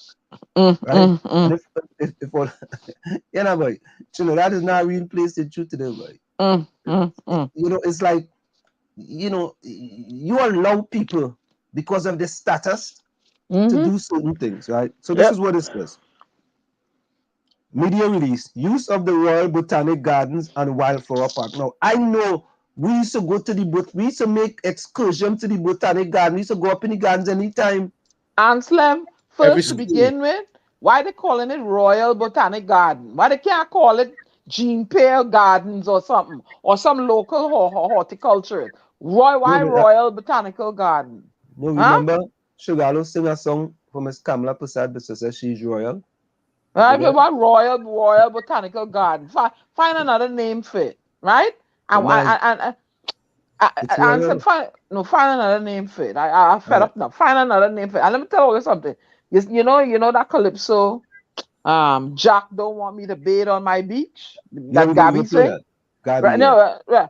I marched on Bay Street because a rich billionaire tried to block off part of the beach that we Bajans couldn't go and bathe on that beach. Yeah, I was in that march and they put zip tie on my hand. Okay. Hello. So the park remains accessible to the public.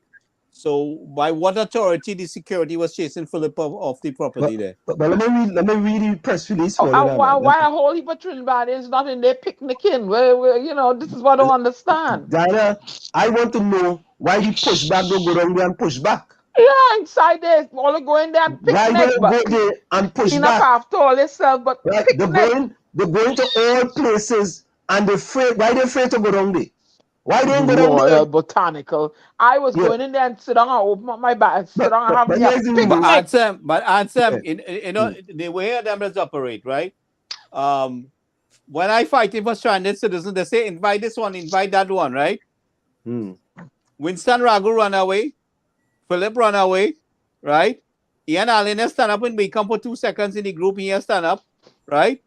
None of them fellas is like if it's their thing, if they're making them famous or giving them some kind of power, they're interested. They don't understand collaborating and working in collaboration. And they change it from Mandela Park to Royal Botanic. Why they change it? Why they change it from? Who changed it from Mandela Park? No, Diana. It's still Mandela Park. That's different. It's still Mandela Park. But I'm only echoing somebody inside the chat. No. I think that ain't that what Philip said in his life. It's still Mandela Park. They changed the name to Mandela Park. Oh, it better be Mandela Park. Let me say this. Let me read it. So why they don't refer to it in this memo as Mandela Park? No, because that's not the one he was at. That's not where he was at. Oh, okay. Right. The Ministry of Agriculture, Land and Fisheries have noted the comments made by Mr. Philip Alexander via a recent social media post on the use of Wildflower Park, which is under the remit of the Horticultural Services Division. The ministry is in the process of conducting an internal investigation on the alleged claims made by Mr. Alexander, right? So therefore, them fellas didn't know that they plainly didn't know that it was turned into a private park, right? That's what it's saying. They didn't know. Sometimes you don't know that you don't know, and if they tell you that you don't know, you still don't know that you don't know, and you don't want to know that you don't know. Well, all they're doing is collecting a salary, nobody doing the work. So the policy position of the ministry for persons wishing to use the Wildflower Park and the Botanic Gardens for any passive recreational activities, for example, group gatherings or photo shoots, is that, listen to this, you know, I don't know who does be issuing these press release for this is Ministry of Agriculture, Land and Fisheries, you know, and then issuing a press release like this, you know. Boy, you know, they should fire all of them. All. What the Boy, students say? read When now. those getting rid of all them people from Petrochem, all. Read now. Let me read it. Listen to these people now. This kind of madness. Watch, listen. The policy position of the ministry for persons wishing to use the Wildflower Park and the Botanic Gardens for any passive recreational activities, right? For example, group gatherings or photo shoots is that they must first obtain written permissions. You hear this? Only hear this? Only hear this kind of madness? Look, all you should go. All you, every one of you. For a little release this type of goobar. This is gobar. Or they actually release this? I coming down there and going and picnic in that park. And let me say this. I coming and sit down in that park. The pushback. This is territory what they should be pushing back for. All of you should have a match this weekend in Wildflower Park. Yep. That's what they should be doing. I gonna walk around Parliament. But listen, let me finish. For example, group gatherings or photo shoots is that they must first obtain written permission from the Horticultural Services Division prior to the scheduled date of the events. So let me ask you a question. If I want to take my family to the Botanic Garden or to the Wildflower Park to hang out, and we take a little video and we take our pictures, I have to go to them to use a public park? Yeah. Are you serious? No. See the road, see the slope? No more. See the slope you're going down? Yeah. No. I call out them fellas and them who say for country, the pushback movement, Andy Williams, Mighty K, Robert Amal, Lennox Smith, all of them who just want to talk about for country. I want to see if all you go and march in Wildflower Park and in the Botanic Gardens to send a message. I walking around the Red House and the Parliament and then resting in Wildflower Park. I sitting down and drinking water and minding my business in Wildflower Park. Yeah. That's what I gonna do. Tommy, go ahead. Would they address that memo, that press release? Would they address it? Are they addressing it? People like no, it just came out today. Maybe I'm gonna see and I want to see if Aisha Wells and them go address it because you know Philip Alexander put it out. So them fellas go what for like no publicity, you know. So they have to leave that alone. I going down to Trinidad, I go in and walk around Parliament building, I walking around the Red House, and when I get tired, I go in and sit down in Mayflower Park, drink water and mind my business. Let me see who will come and arrest me. I was going down there with a placard every single day for a whole month. Let me see who will come and arrest me. I'm going to walk around the Red House, the Parliament, and sit down in Mayflower Park. Let me continue. The Ministry of Agriculture, Land and Fisheries continues to encourage people to adhere to the advertised guideline strategically placed at both the Royal Botanic Gardens and the Wildflower Parks in accordance with Botanic Gardens Act Chapter 41.03. The Ministry of Agriculture, Land and Fisheries have always worked closely on a professional level with stakeholders from both the public and private sector. You hear that? You hear that? Look, boy, I bring in Stormy and I bring in Stormy and I tie him by the entrance. All the door come past this Stormy go by. Right? Let me tell you this. And hear this now. Hear how they close now. Hear how they close. Just listen. They should fire all of them. All. And the fellow person who is serious release, them should go first. Them should go first. Listen, because they had 2 years salary and just go. Go and rest. Who's the Minister of Agriculture? No, remember they get rid of Barack. They have a new minister. Who is that boy? Victor Hines? No. Listen. Here's the last paragraph. Both the Wildflower Park and the Botanic Gardens remain accessible to the national community at all times. You need to speak. Say that again, Anselm. Listen, both the Wildflower Park and the Royal Botanic Gardens remain accessible to the national community at all times. The persons generally conducting themselves in a responsible manner and comply with the regulation for its use. Remain accessible, but you have to go and get a pass. And how long that pass will take? Yeah. Well, we as I said, we like it so. But the pushback movement, I want to take on them. Them have a pushback movement, right? All you send a message to Andy Williams and them now. Let me call Andy Williams and see if he go pick up his phone again. I want so wait now. Let's say a tourist, a person who does tours, bring a group of people, meet them, and wherever. What about the appointment before you do that? And they want to, you gotta get make the caller, Diana. Talk. Make the call. Oh God! Look at my break now. Go ahead. I'm gonna call Andy Williams. Diana, yeah, you go ahead. You talk.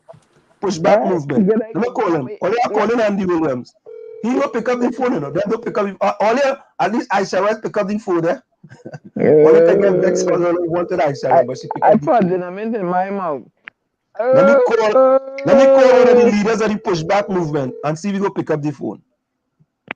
Right? Lord, I don't know what's going on in Trinidad. I would have called Robert Amar, you know. I would have called Robert Amar, but Robert Amar might not have taken his pill. Let me see. He go get vexed. Let me call Robert Amar and see if he go pick up the phone. No, who I like is the fella we had here the other day. We name now. Oh God, and he just tell him to hush up. Oh God, we had him the other day. Which one, Devon Welch?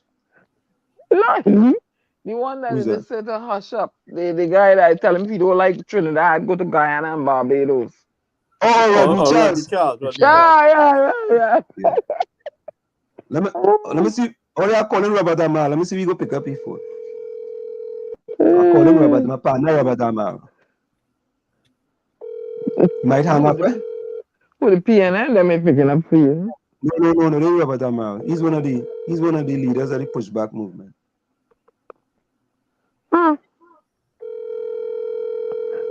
I see all the activists and then jumping ship and they're going on. Anybody have Ruby Gem number? Ruby Gem. I want Ruby Gem number. If all you have Ruby Gem number, tap the number to the 973. Tax it. Text it to me. Tax it to me. Anybody have Ruby Gem number? Tax it to me. I want call Ruby Gem too. Ruby Gem is part of. You know what? Let me call Ghost and see if we go pick up his phone. Hold on, eh? No, call Heavy. See if Heavy. I want to have a show on tonight. I think it might be done now. They gonna cost you. Nah, yeah. Let me call Heavy and see if we go pick up the phone. Yeah, you know. Yeah, them show like a quickie. That's done quick. Yeah, that's done quick. I hope Heavy here. Now them fellas and them phone was here no minutes on it.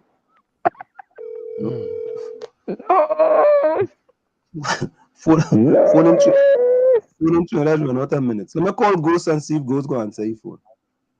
Ghost don't pick up your phone. Answer. Yeah. Oh yeah. So folks, we're gonna go for a quick station identification. It's in the village with the DAG Triplets on WZYE 95.9 FM. We come to every Tuesday, Thursday, and Saturday from 6 to 9 p.m. That's Tuesday, Thursday, and Saturday from 6 to 9 p.m. Let's go for a quick station identification. Stick and stay, don't go nowhere. It's in the village with the DAG Triplets on WZYE 95. You're listening to WZYE 95.9 FM. You are listening to WZYE 95.9 FM, the most influential name in Caribbean radio in the tri-state area. Broadcasting from East Orange, New Jersey, the most influential name in Caribbean radio, WZYE 95.9 FM.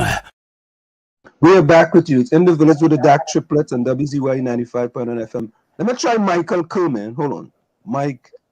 Michael.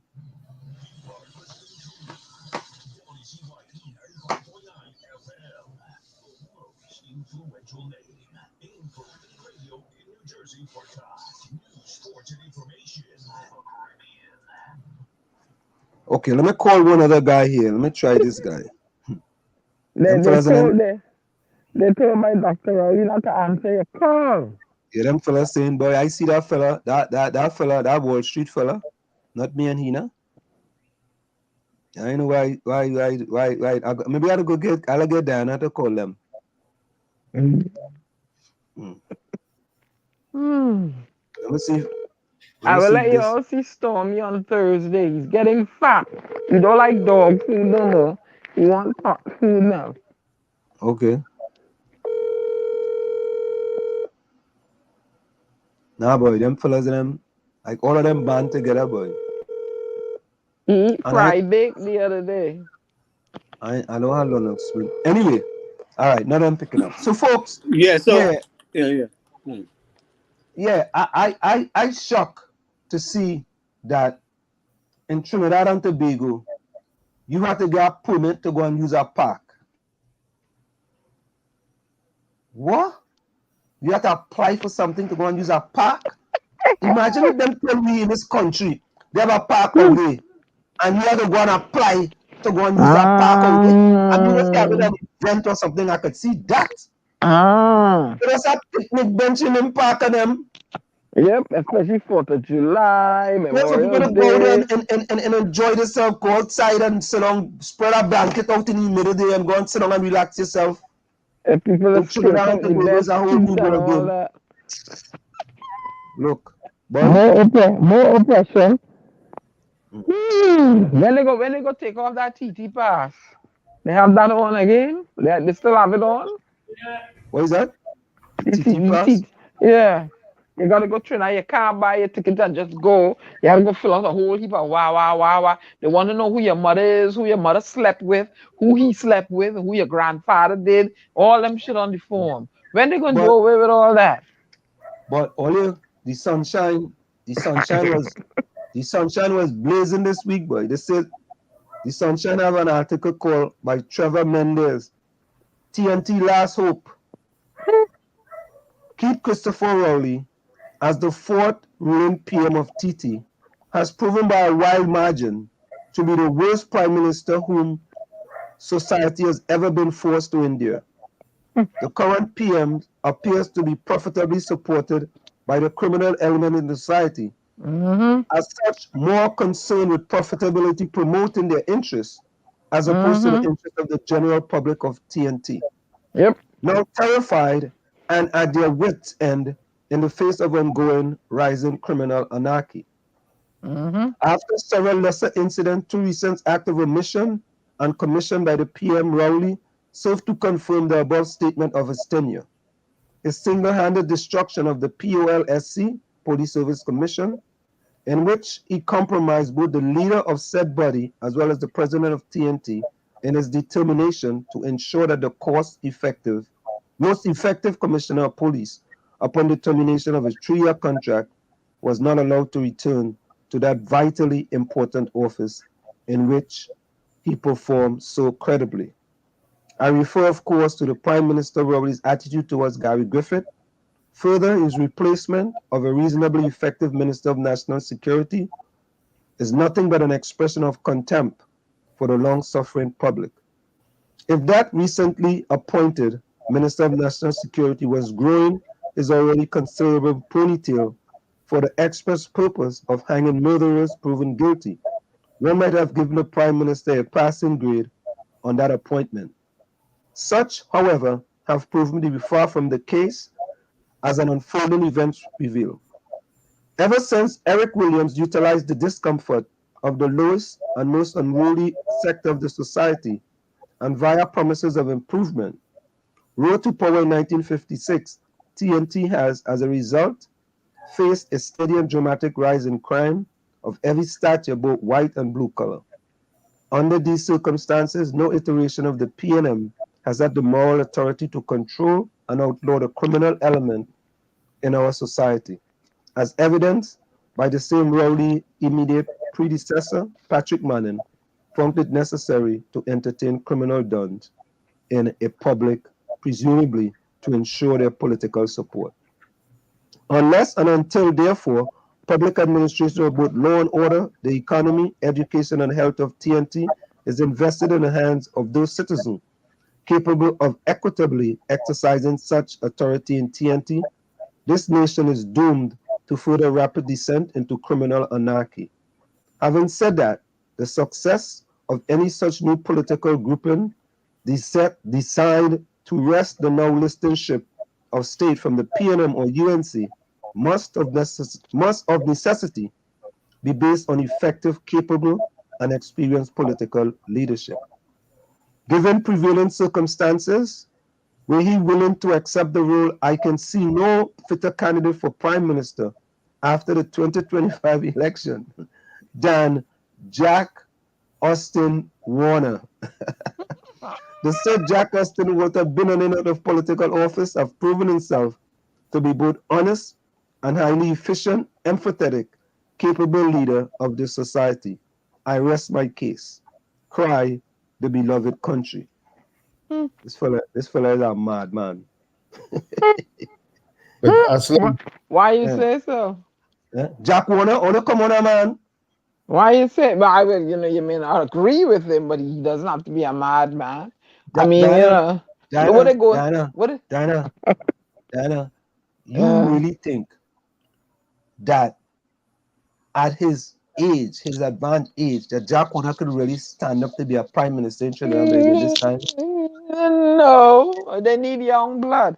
But, okay, why we want to go back? Why we want to go back like that? Why do we want to go back there? People like Anita Hayes, Khadija Amin. I want young people. Yeah. I personally want young people. But I want people like Chavez Augustine, Dr. Faith Israel. Let me continue now. Go ahead, Tommy.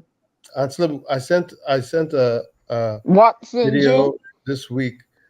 Showing 15 things you need to know about Trinidad and Tobago.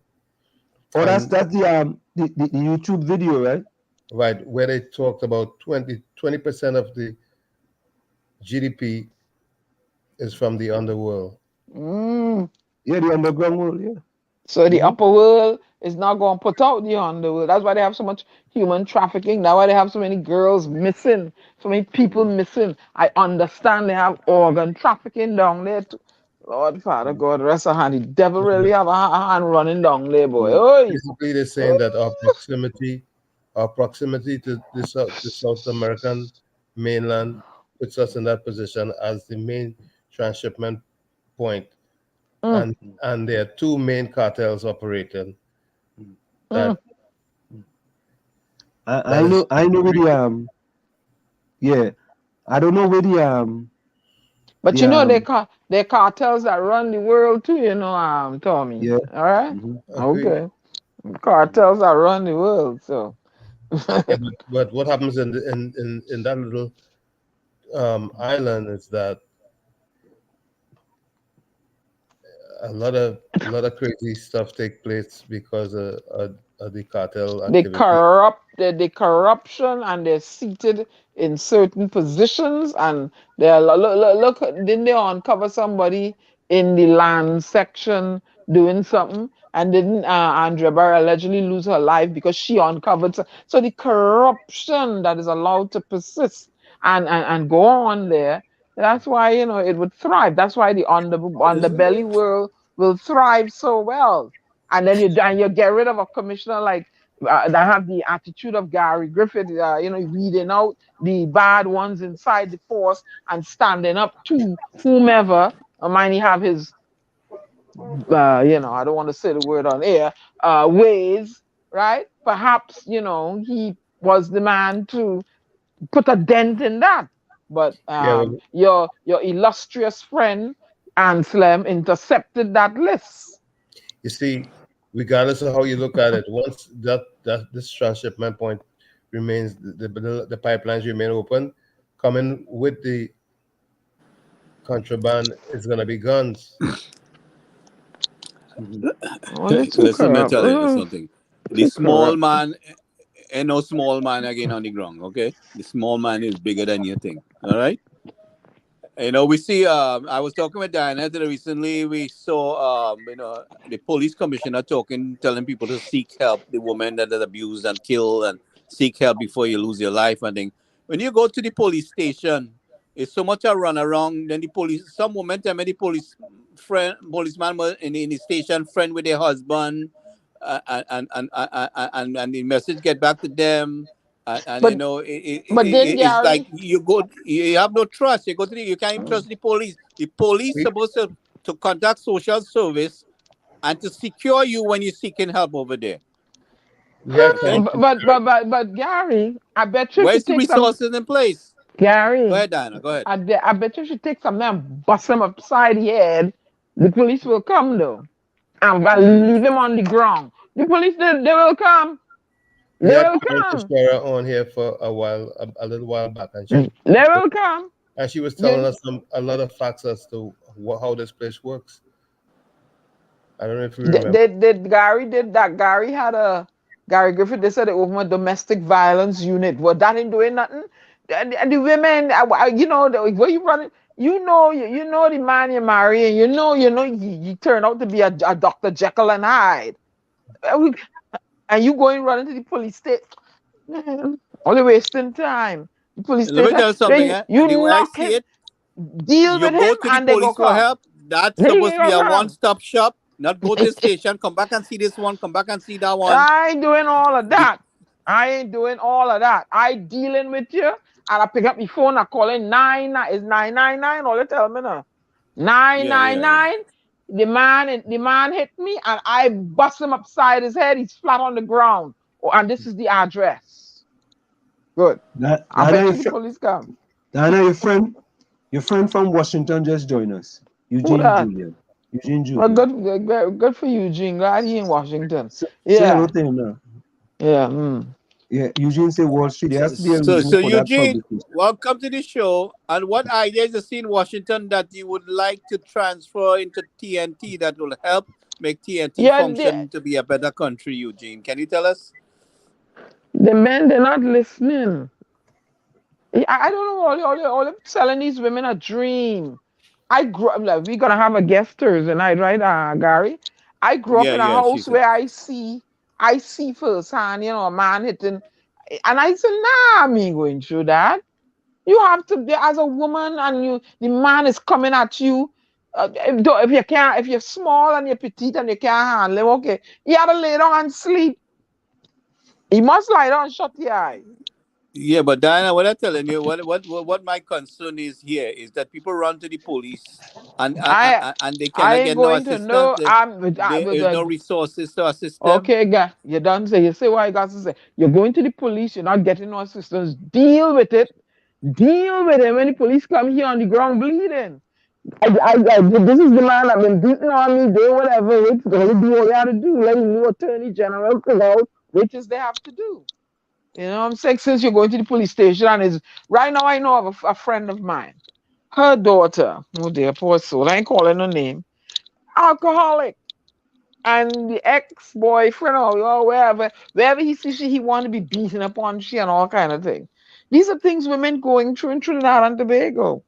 And you see what happened? I listened to the audio tapes that Ian Arlene let go on social media pertaining to the last couple that killed her. The guy killed her. I mean, you bringing an outside child, I must stay here and take this. Nah, you will see the back of Diana head and Bamsey so fast. I tell you, I'm taking my children, I'm going too. You stick around for what? And this is it. Women have to, and any platform I speak on, I tell women, empower yourself. Don't let him back you in no corner. I'm wondering, what the hell is our religious and community leaders doing to address this issue? What the religious and community did, Gary? How can a religious and community leader stop a man from going outside and fathering a child outside the marriage and then want to bring it?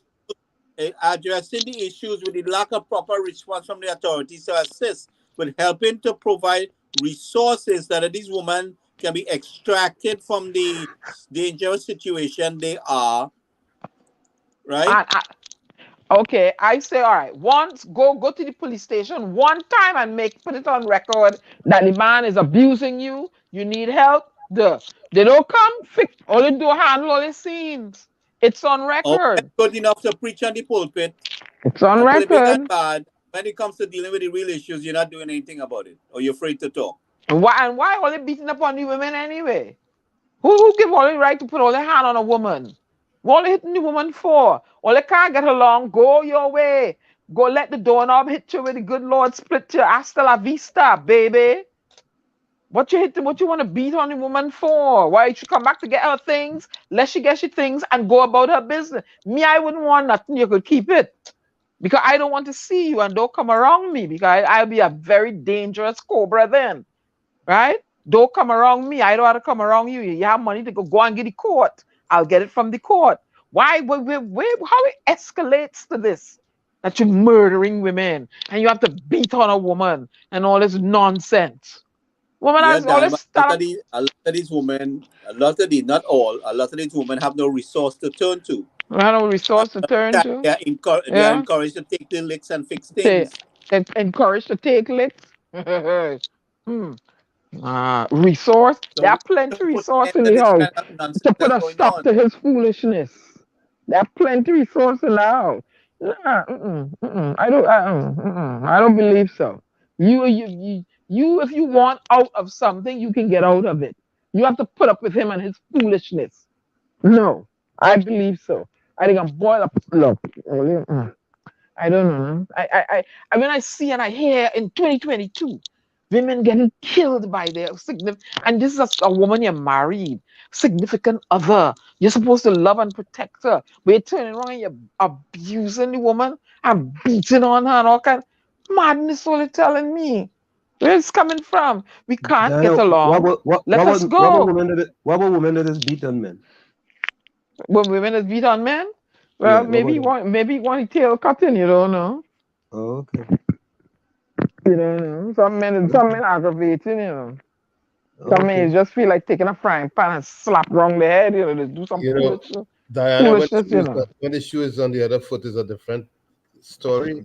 Well, look, there's a reason why they need to get hit with a pan. let me back up.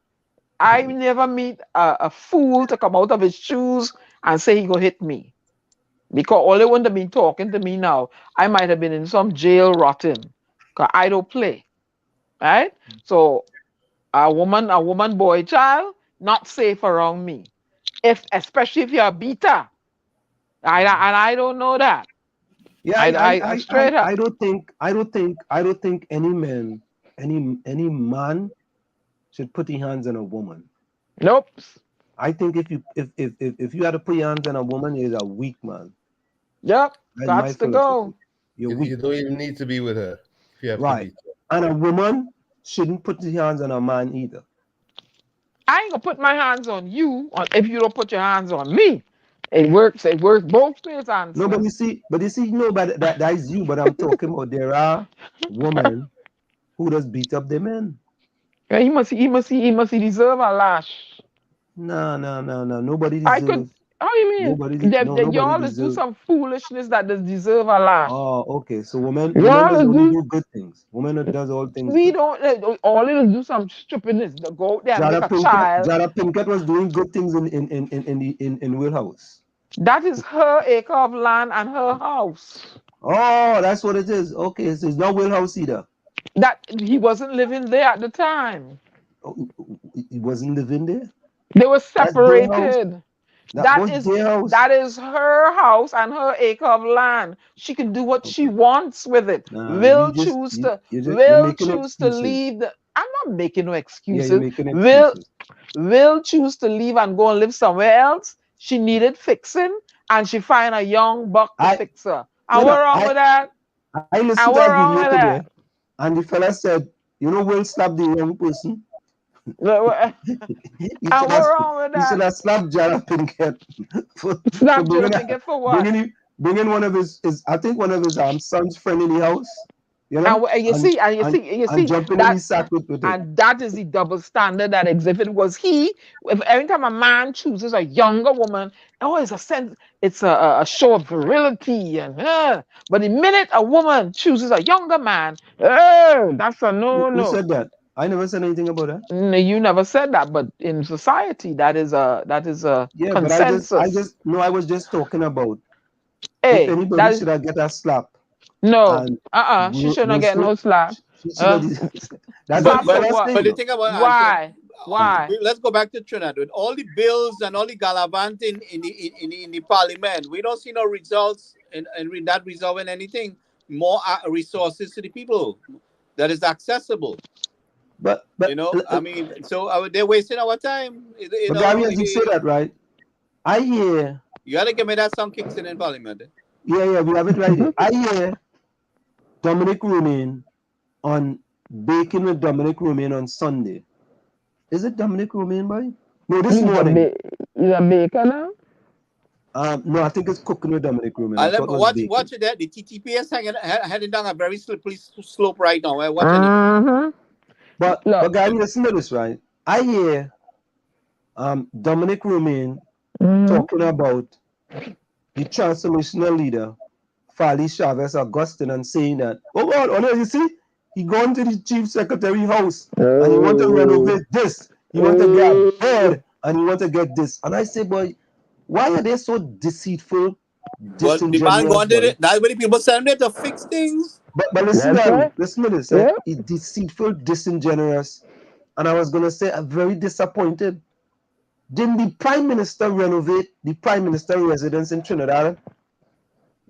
Didn't the Prime Minister renovate the Prime Minister residence in Tobago? No, he built a new one. So if Fali Chavez Augustine comes in and he see things need to be upgraded, it's not like if Fali's no longer the chief, Tobago chief, that he wouldn't take all them things with him. He can't take it. It's right there. Right? But then so deceitful and disingenuous. I want to paint a picture. Right? Let me ask the next question. Let me go solo real quick here. I want to ask Dominic Romain. Hello. I want to ask Dominic Romain a question, right? Because there are some concerns that Dr. Winford James, who is, a friend of WZYE 95.9 FM, was appointed to our board, and his brother is the chairman of the board, right? So them fellas and them jumping up, hey, it's nepotism. I want to ask Dominic Romain, you are appointed to our board too as well, Dominic Romain, and you stated that the reason why you were appointed to the board is because you know Jack Warner and you know the Prime Minister of Trinidad and Tobago. Isn't that what they call nepotism? That you are friends with Jack Warner because you used to be chairman of the ILP.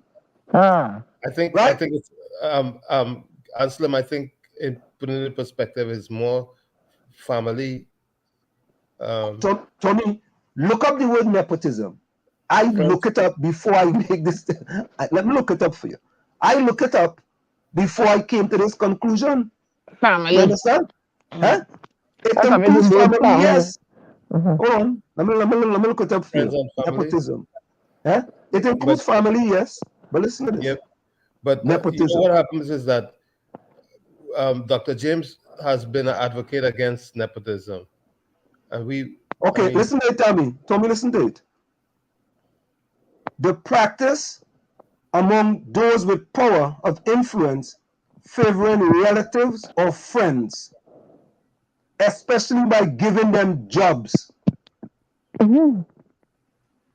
Dominic Romain on his Facebook page said that Jack Warner is a good buddy or a good person of his.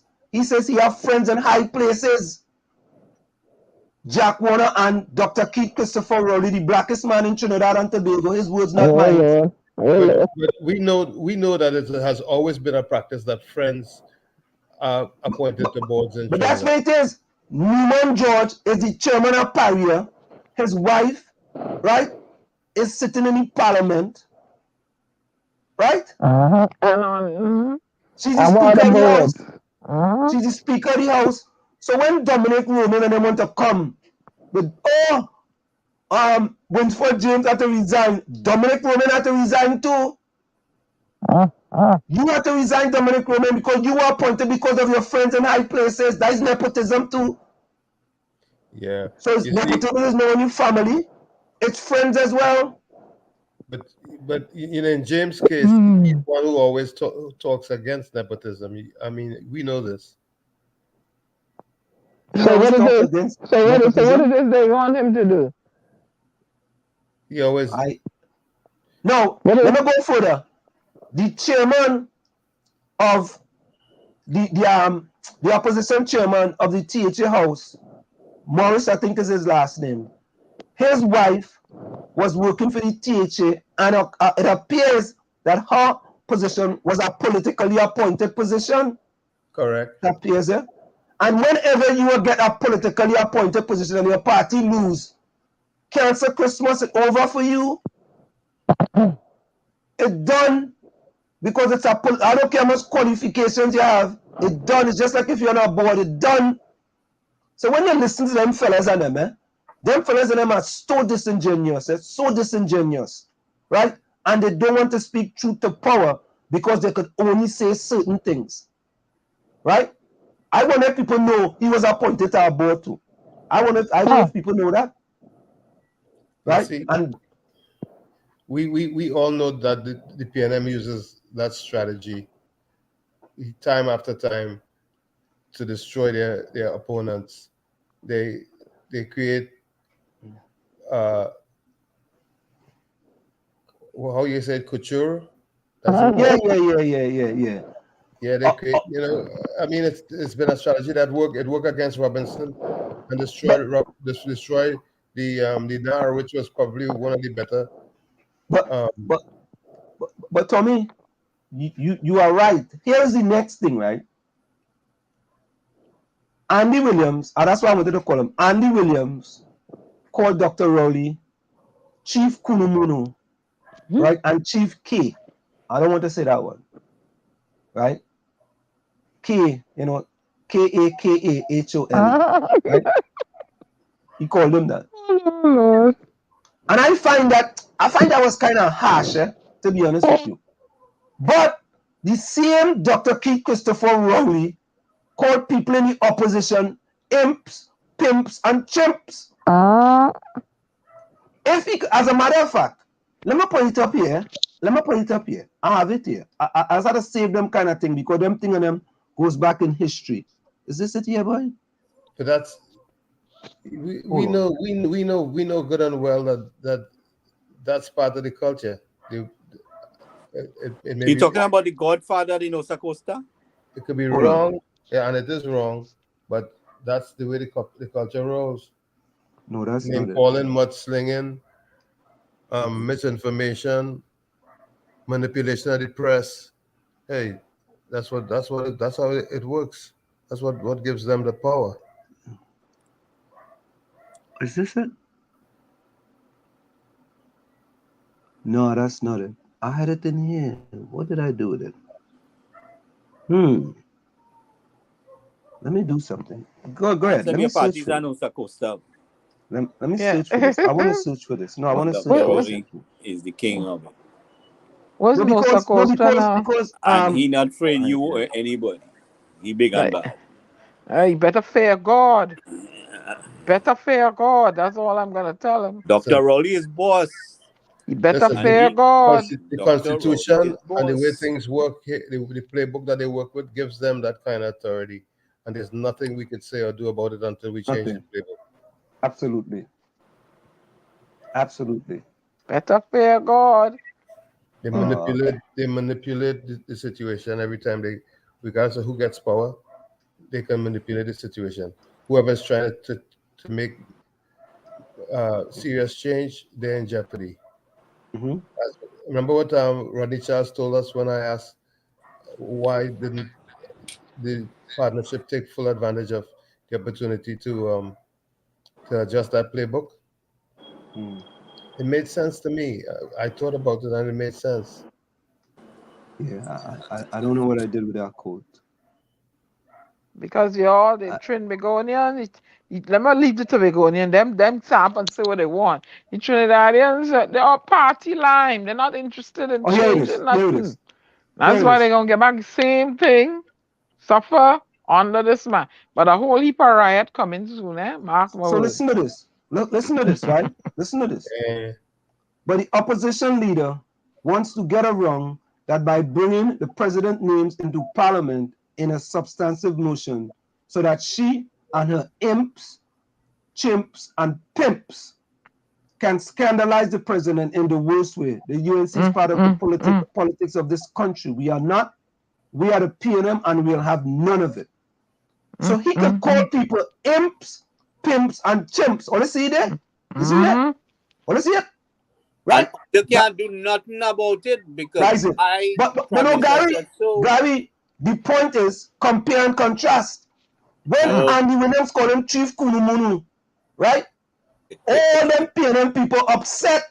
They say Andy Williams disrespectful. How you gonna call the Prime Minister that? But the Prime Minister could call other people. What now? Let me hear that. Andy Williams called Dr. Keith Christopher earlier a Kunumunu, Chief Kunumunu. And I don't like the name calling. I do not like the name calling. But do so, don't like so. Right? If all you have the leader of the government of Trinidad and Tobago, the highest man, the most powerful man in Trinidad and Tobago, calling people imps, pimps, and chimps, right? You are allowing other people now to call you names too, right? Let me get the one with Andy Williams. Let me get it with Andy Williams. I have it here. I have it, right? It's sad. That shouldn't be, right? That shouldn't happen.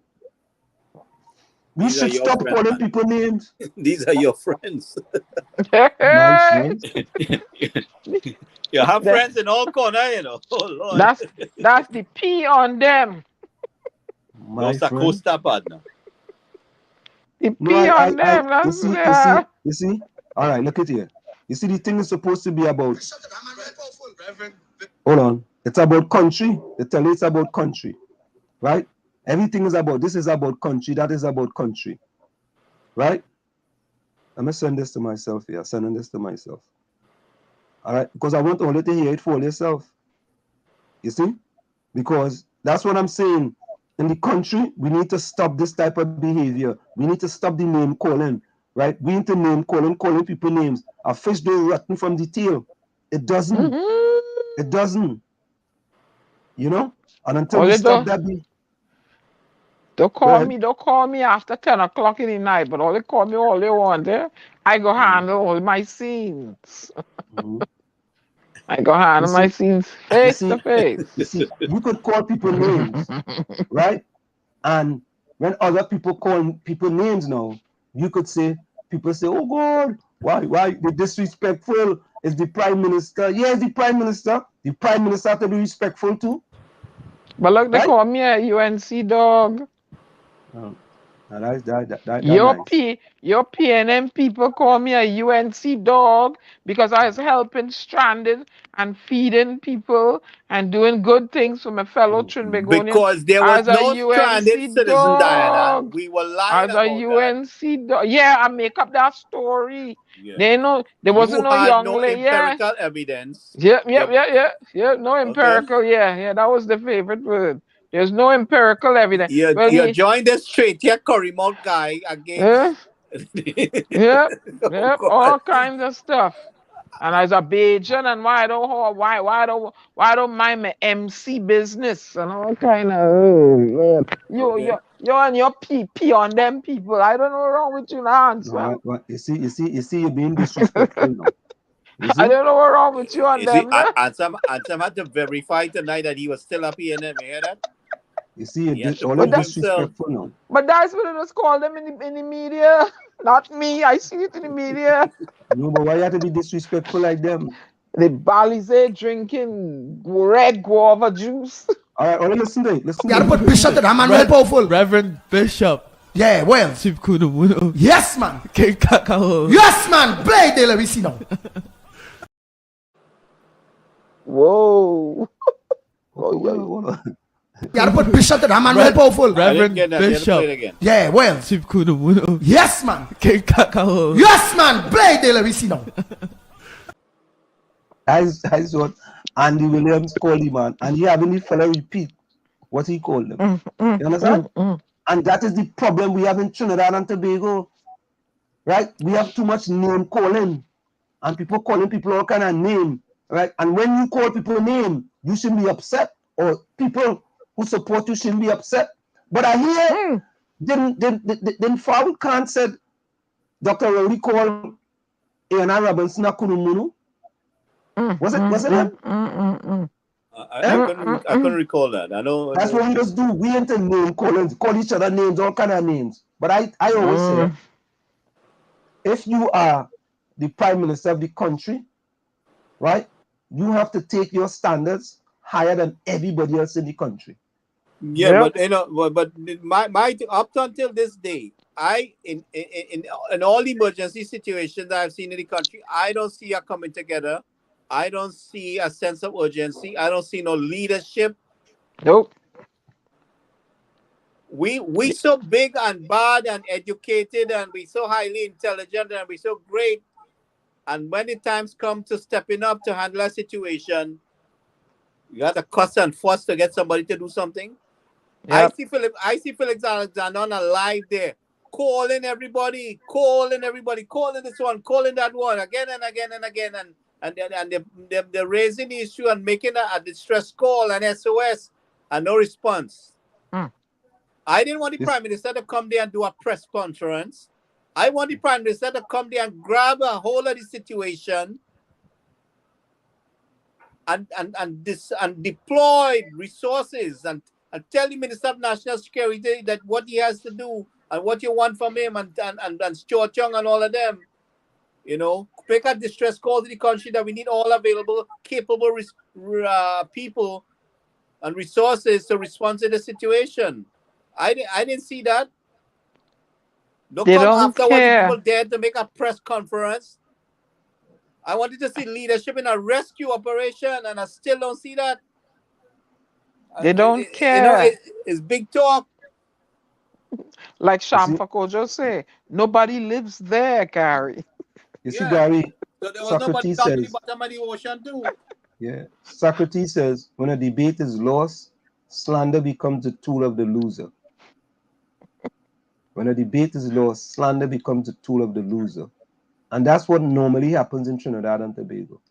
Anytime people are having a discussion and they can't deal with the facts, they start to call you all kind of names. There's an idiot, there's an uneducated fool, you know, you're dotish, you're stupid, all kind of things. That's just it's not normal, and it's normal in Trinidad and Tobago.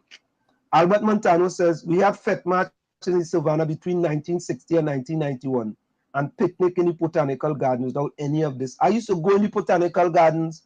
Yep. I used to go there. Your class used to, class. Yeah, I go up in the gardens with my class, boy, hang out.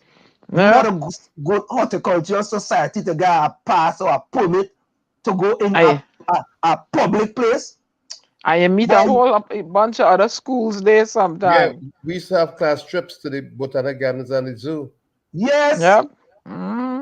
And Lana said the Minister of Agriculture, I forget his name, is Kazim Hussain. That fellow would move from local government to put Faris Alwawi and then move him over to agriculture. That's the next problem in Trinidad, right?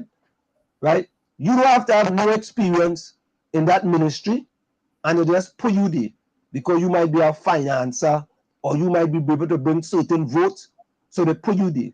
Ranson and I never run for no constituency. He's Minister of Works. He's a senator, and then they appoint him Minister of Works. They should stop that. If you can't run for a constituency, right? How could you be a minister? Yep. Franklin Khan was the same thing. God rest his soul. But listen to this. Think about this. Adrian Leons win twice in Mova Laventel East, and them same PNM people will never fight and say he should be a minister too. And he have advanced degree out of the United Kingdom. And he had to sit down there as a junior minister. And then PNM people sit down there, what are they doing? He's a junior minister. That's your PNP, bro. Qualified more than anything else. They should stop that. You don't put yourself up for election, you cannot become an MP. Or, right, it is known that even if you don't run, we understand in the party that we have to have certain political appointments, and we go have certain political appointments. So don't feel because you run for a constituency and you're going to be becoming a minister. Yeah, I might rather sit at the sidelines. Trinidad, it's just every time you think of Trinidad, stress. I see stress. But answer, they have degree galore in Trinidad, and I don't see. I don't know, man. They're lacking the know-how of what they're supposed to do. They refuse to know what they're supposed to do. What is it? But they know what they're supposed to do. To put foot to the metal, you don't see the kind of response like they know what they're doing. Nobody know what they're doing. Nobody lives there. I keep telling you. Renee, good night. Good night, Renee. You don't understand? If you knock their head, nobody lives there, Gary. Nobody's interested. No, it's sad. It's sad. Right? Let me see. I have another. Oh. I'll send you a picture. Which one is that? The last one on the WhatsApp there. I sent it to you before. Hold on. Let me see. Let me see. Just a minute. Your best friend statement. Oh, Gary? No, man. You have seen the WhatsApp that I sent you there? About the job? The job in the About what? The job in the meeting, how the work done. Oh, I respond to that too, you know. The work finished in the meeting? Yeah, listen to this. After an understanding of the absolute, this is from Gary Partner for Airlines. After an understanding of the absolute need to bring relief to our people, 1,000 obstructions and obstacles created and set up by a UNC paid and UNC inspired idiot. You see, he just said it. You see, he just said it. You see what I tell you? I just said it, right? And this is the Minister of National Security, Fitzgerald, calling people idiots. You see what I'm saying? Right? You see? Well, you see was only all them UNC people was making mischief there? Well, the work get done? Right. And by a handful of thieving criminals who put self before community. A lot of hard work and approximately $12 million. Road restoration, paving work is going on apace in the Beetham community. Please note the presence of the police who are to be employed to prevent the evil elements that they employed, right? And they get CPAP contracts too, right? Them same people who we calling, right, criminal elements, CPAP contracts too. Well, make it make sense now. Make it make sense. Let me finish. Right? Work is going on apace in the Beetham community. Please note the presence of the police. And let me ask him something. Mr. Hunt, why you don't put police presence up in Chunakak for them building people saying they can't go and deal with them buildings because of the criminal elements? Eh? Why you don't put police up there too? Only make it make sense now. Make it make sense now. Now let me finish. Who had to be deployed to prevent the evil elements from getting in the way? Again, may I thank WASA and the vast majority of my constituents for their patience, support, and assistance to see this project successfully completed. Yeah. With police, he put up a picture with Baco, and he put up some pictures. Yeah. What? All I got to say, Watson Juke passed through there. So they had to come out and say something. Watson Juke made, and then I walked through there. So they got to say something. They got to come out. It got their attention. And Anselm, do me a favor, don't have the article in front of me. Read the first 2-3 lines of the article again. Go ahead again. Which one is that? The one you just read. You get the one you just read from. Read it for me again. I'm going to read it for you. Yeah. Yeah. It says, after an understanding of the absolute need to bring relief to our people, thousands of obstructions. Stop. Yeah? After an absolute need to bring relief to our people. Now you understand, Mr. Hines, that you had to bring relief to people who were inhaling sewage and sewage water all in the road and sewage water coming through the pipe. After an absolute need to bring relief to, you're contradicting yourself. You're contradicting yourself. After an absolute need to bring relief to the people, and you come out and you're agreeing that the people were under distress in the Betham. Oh, Jesus, Father God, rest our hand. Go ahead, Anselm. The man is calling a person on the Betham an idiot. You're a member of parliament for Laventille West, and that is your constituency. And in your constituency, you are calling a constituent in your constituency an idiot. You know, I have a question: is why you had to get on the radio and stage a live, force not a live, several lives to force action into getting that job done down there? Why it is that he, who had all the resources at disposal as Minister of National Security, also to drag the necessary resources to respond effectively to those people there with the sewage coming down in their house? Gary, he realizes after an absolute need to bring relief to the resident. You hear he say it in the article. At what time frame? At what time frame? So nobody in the BTM is going to respond to him on that? Please. And I get called obnoxious in the Prime Minister's office, trying to call all about the place to get WASA to carry a truck there, clean water for the people. I get called quick to call me name. Response did the councillor who was trying also to get the things done down there? Is because of the noise made on this end. Juke went down there and walked through the Betham, and it frightening the hell out of them because that is part of the east-west corridor area, right? And I understand, tell me if I'm wrong, I understand that area, the east-west corridor, is mainly the PNM, right? So they're frightened. So your friend get me and say that, oh, Watson Juke ain't gonna get one vote. I want to see that. I want to see that. I waiting for that. Yeah, Watson Juke passed through there. You see how quick they responded? And local elections coming up. They're waving trinket in front of the people. It's trinkets they're waving. Because they want the golden ballot, you vote. I tell people your golden ballot is to bring economic advancement and political cohesion and growth. You see that finger that you just going to put in the ink?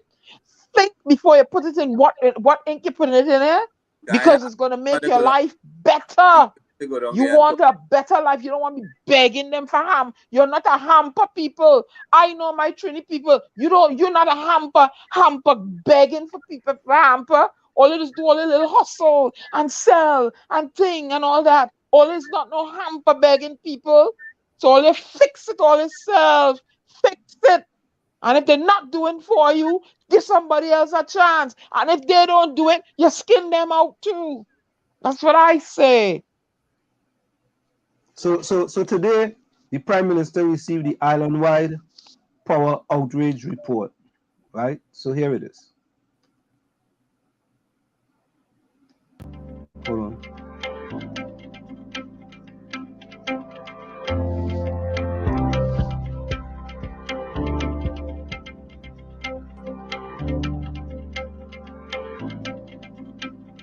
Okay. So we go see what is going on. Will you see that? Okay, so what's inside the envelope? What? Okay, I'm slim. You gave me a toothpick and a migraine. What do you want to know inside the envelope for? You just. I want to know inside the envelope. That's just a photo up. I don't know inside. Look, Ansel. Why do you want to know inside? Because I want to know. All you know, they have a new city in Trinidad, right? Called Trinidad. Yeah, boy, I see them there, boy. Yeah, Tommy, you didn't know that? Well, I see it. Yeah, boy. And I hear a lot. This is not me all here. Through the grapevine, I hear how they're breaking up a lot of Trini homes. The Trini men running after them women and mashing up their home. The women want land and citizenship. Well, if they're learning to cook roti and they're doing it good and making doubles. Why would you leave your home? Why would you leave your wife, your established home to go and pick up this strange person you don't know nothing about? You see what I mean with all them men? And all they vexed because Jada used she acre of land to do what she want. Look, Gary, don't get me vexed. Drink water and mind your business. Yeah, drink water and mind your business. Hey, is this video showing? Tell me if this video is showing. Is that video showing? Are you seeing that video? Nothing showing. A bunch of lines. Yeah, it was something. All of a sudden, that thing just. I'm gonna get out of there. Trini like high color. That what Rennie said. That high color could do for all. You go ahead. Huh? That's what it is? Yeah, that's what it is. The blonde hair and the brown skin. Only go ahead. I don't have nobody to cheat on me, lie on me, deceive me. Thank you, Lord. Yes. You go now get what? Answer everybody the commercial with the big red. I gonna give me a big red. A big red. A big red. Let me have a talk with Mrs. Mahabir. I gonna change my religion so I could acquire more. Let me talk with Mrs. Mahabir. What you want to talk with her for? I mean, I'll talk with you for. I bet you don't go nowhere. So you should have take which phone? Yo, if the Benny could cook roti and make doubles and roast bacon, I good with cheers. You see, all in no good. You see, so you see, there is something that was missed in that video. Eh? All you know what sport they playing there? Well, soccer. I don't know. Or no. Rounders. I don't know. No, not rounders. I didn't watch it. They're playing a next version of baseball called softball. Oh, okay. And that is not a sport that we play in Trinidad. All you watch and see, just now we start to see baseball in Trinidad and softball. The women play softball. Yep. Right? Because the Venezuelans don't play cricket. Trini follow fashion, everything. Right? Just now. Watch and you go see. What Lana say? A red solo? Them red solo go do for all. You go ahead. Yeah, I don't know what's going on with these videos here. Let me get over here. Yeah. So I think I'll have to upload those videos from now on, because when I go back to YouTube, I'm getting trouble to upload those videos. Right? If Mrs. Mahabir take away Gary passport, he ain't going nowhere. Mrs. Mahabir can't control this man. All right, Gary, right? I better take your time, Gary. All right. I taking your passport, your credit card, your debit card, everything. Good behavior. He's uncontrollable. I taking your passport, your debit card, your credit card, your paycheck, everything. So watch this. Watch this, right? This is the St. Joseph Secondary School that's abandoned. All see that thing? Don't that look nice? This is courtesy of the Sunshine newspapers. Don't that look good? Huh? Will they fix it up or that you? No, it's abandoned. It's abandoned. It abandoned? Yeah. Right? This is courtesy the Sunshine News. All you see the Aruka post office? The Aruka old post office? That abandoned too? Yeah. All you see the Kure post office? That abandoned too? That abandoned too. This is courtesy. All I think it's easy. That in Kure function. The Aruka old police office? Go ahead there now. No, the Kure, I know that building good. The Kure, right off the priority. I mean the Aruka old police station. Go ahead there now. There's the old Aruka police station? Yeah, go ahead there now. What was saying? That abandoned too. That abandoned too? Yeah. Oh God. You know, boy. I love Trinidad and Tobago too bad. And I used to go there and meet a police fella. meet a police fella right underneath that balcony there, long time. Yeah, go to fet. You know, The Ruka. Sunshine saying we don't need another political party. I don't know what the Sunshine talking about that now. And this one saying this is actually someone writing an article with respect to Dr. Rowley and Gary Griffith, and they're saying that Dr. Rowley is a hypocrite. Right? Trinidad boy. There's too many things go on under the Prime this. Minister say he stopped the list, he intercepted it, and all they can do a damn thing about it. That's right. That his name is Billy the Kid. Fastest gun in the West. Yep. He stopped the list. So what y'all gonna do about it? There was this article about a while ago, and they're telling Guyana to emulate cute Qatar, not TNT, and Venezuela, Barrett. So Jagdo Barrett was telling Guyana who they should emulate, and don't emulate Trinidad and Tobago or Venezuela. Well, Qatar. It's not a bad idea. Mm-hmm. It's not a bad idea. No, I mean, I think it makes sense.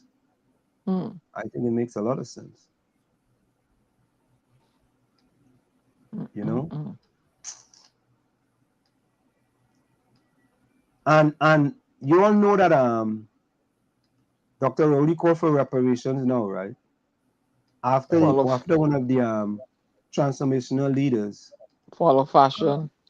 Call for reparations as well. Yeah, more money to line his pocket with, and ain't do nothing for the citizens. Well, if they want reparation, I want my piece of the reparation from Trinidad. Because I was a born Trini.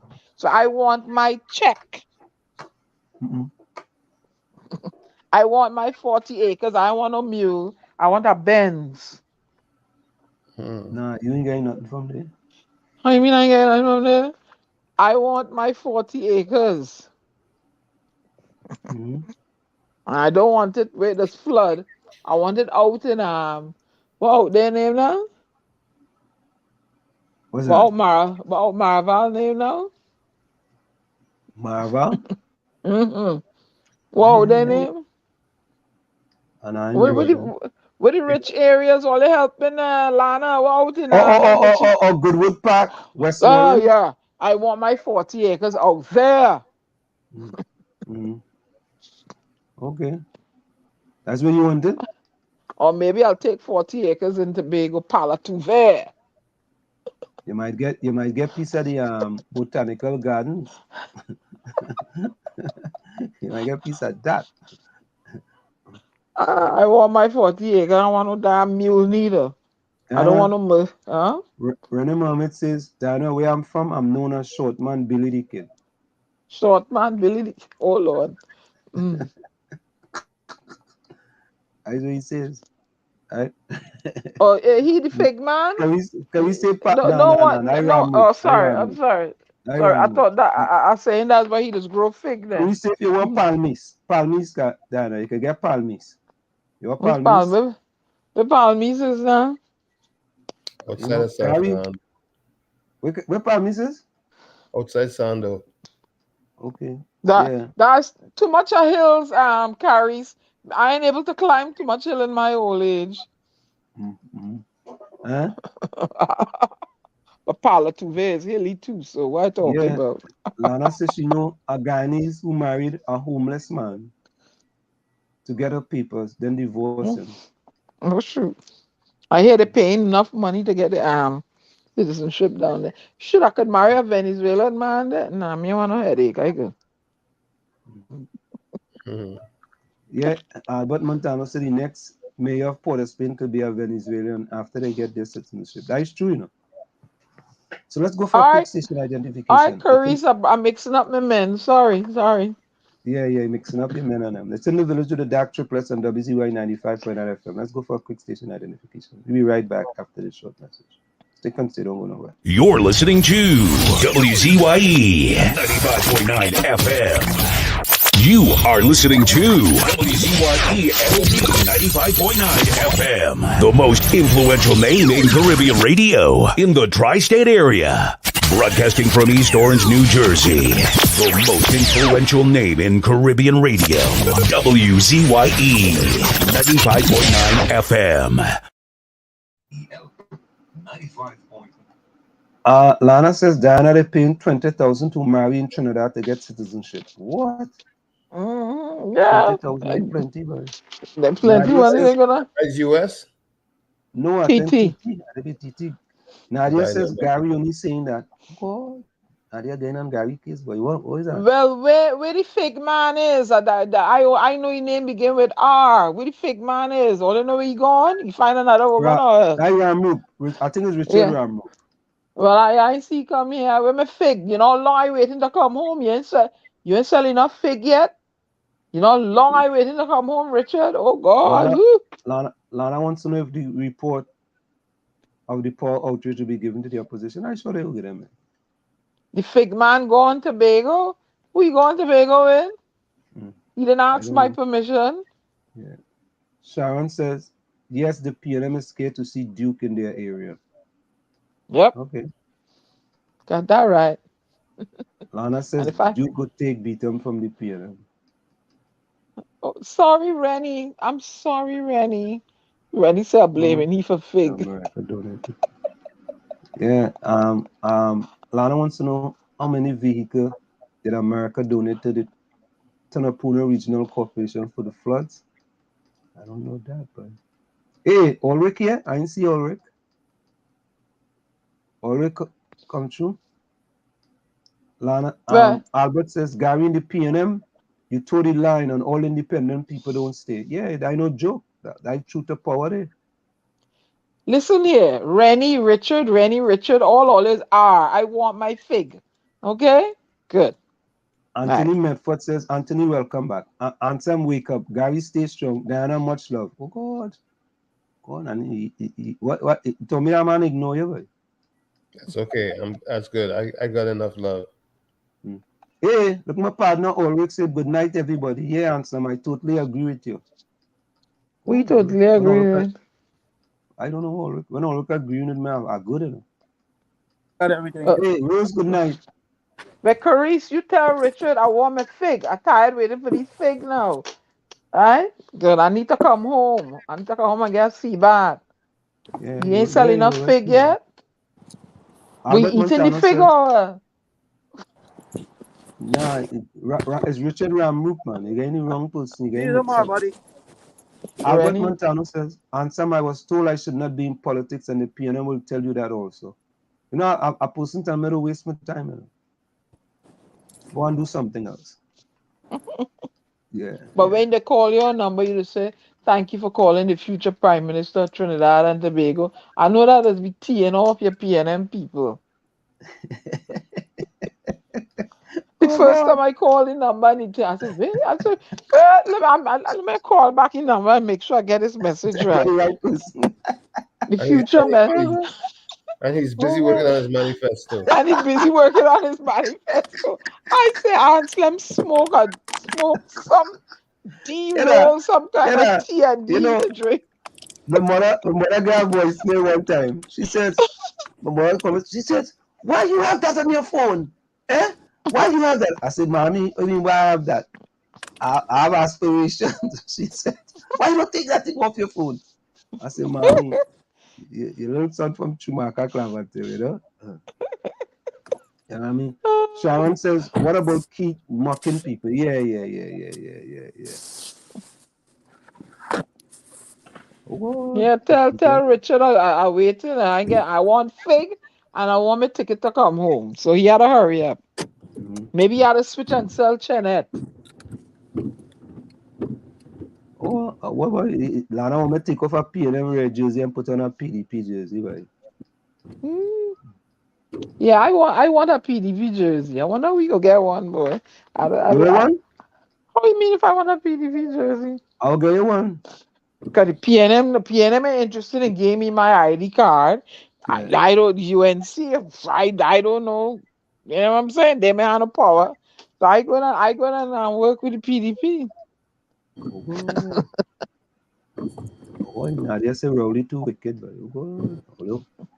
Calling the man wicked, all kind of thing, but sorry for that fella. I want a PDP jersey. All right, guys, I'm going to say a quick good night. I got to run to your talk. Catch up. All right, take care, Gary. All right, so folks, Anthony Medford put closing comments in the chat. Let me see who else. Anthony Medford.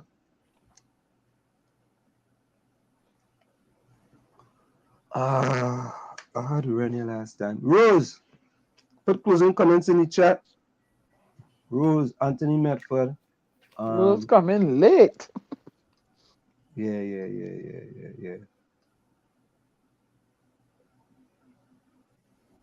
Yeah. Nadia said laughed out loud. Rennie, what you living on by? Rennie said who's PDP? The Progressive Democratic Patriots. Nadia send me some banana.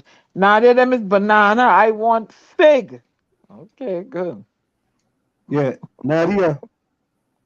So Medford, Rose, Nadia. Who else? Lana. And Albert Montano. Please put closing comments in the chat. Albert does have plenty questions for me, you know. Albert says, answer how the economy going now. I spoke about it since after we lost in 1981 because I saw the people thinking. Now they say the economy going good, man. They say things, last 2 years, things fine, you know. Yeah, no problem.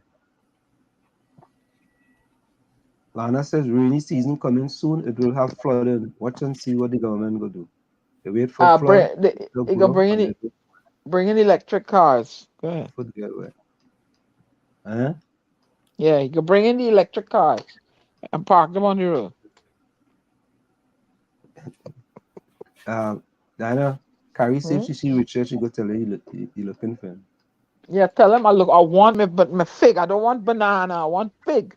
No, you want your moko fig, the moko. Don't put no words in my mouth, please. I know I want. I want my fig. Good. What? Albert says nobody in the PNM party will suggest changing their ways. They will have to leave. Now I'm making suggestion, man. Hey, Capiza, welcome, my friend. Carice, you ain't put no closing comment before you leave, you know. Carice, put closing comments before you leave, please. So Medford again. Medford, Rose, Nadia, Lana, and Albert. Put closing comments in the chat before you leave. All right. All right. Go ahead, Diana. All right, people. I just want to say go to sleep with a dream and get up with a purpose. Go to sleep with a dream, get up with a purpose. That's all I got to say for tonight. Until we meet again, this is your global ambassador and poet bidding you auf Wiedersehen. Good night. Tommy. Yeah, this is from Muhammad Ali, and of course, it talks to being in a fight. I know election is looked upon as a fight. It says the fight is won or lost far away from witnesses, behind the lines, in the gym, and out there on the road, long before I dance under these lights, meaning that the attitude of the fighter determines the outcome. And I'll say hold fast, PDP, if you want to win that battle. Pleasant good night to each and everyone, and I thank you. Tommy, like it's like you're jumping about it. Yes, sir. What? Tommy, make that public, boy. Yes, sir. Yes, sir. Tommy, you going black, Tommy? Well, guess what? We need hope. there's little or no hope in what exists currently. So I trust the young people are going to make a difference, and that this time they wouldn't be able to railroad them as they did Dinar, who was going to really take the country in the right direction based on all the evidence that we have seen now. So my quote is basically, it's no longer our job to wake up the sheep. It's time to wake up the other lions. It's no longer our job to wake up the sheep. It's time to wake up the other lions.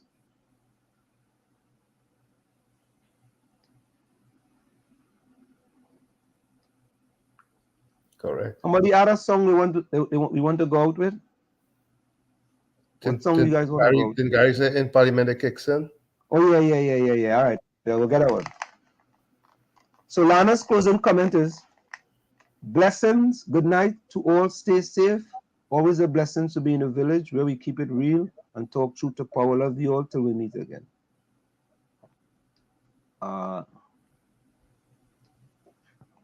Hey, Capiza, put closing comments in the chat before you go as well.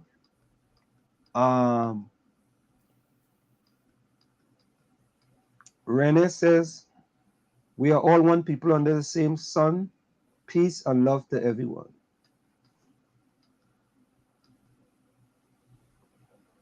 Albert Montano says, there's a saying, if you don't give people hope, they will perish. Stay up, my people. Curry says, laugh out loud. Oh my God, Ansel.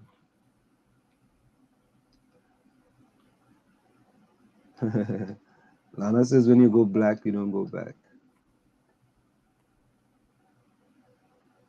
Yeah. Hey, RMC Toronto, you reached late, partner. Nadia's closing comment, blessed and safe night to all in the village. Stay safe till we meet again. One love. Anthony Medford says, I love you guys. Thanks for all the hard work. Curry says, thank you for having us on your show to feel comfortable to voice our opinions. Wishing you all a good night and very safe week. Thank you, Carice.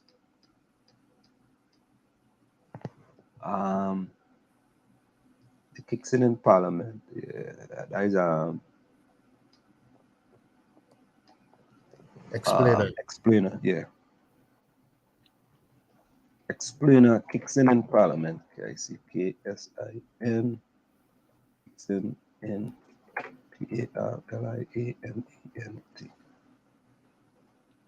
PARLIAMENT. This song had to be over 20 years old, you know. 1981 or either 80. I remember it clearly because I was working at CBS from 1980, and one of my co-workers had a white boy had brought it to my attention. As a matter of fact, he brought the article in the New York Times or the Wall Street Journal. There was an article on that song. Oh, there was an article? Really? Yeah. I remember it clearly because, like I said, an American, a Caucasian American, brought it to my attention that that day in the newspaper there was an article about Trinidad politics as was described by Explainer. That's interesting. Yeah. It's either 81 or 82. He's our boss, and he's our boss. Oh, yeah.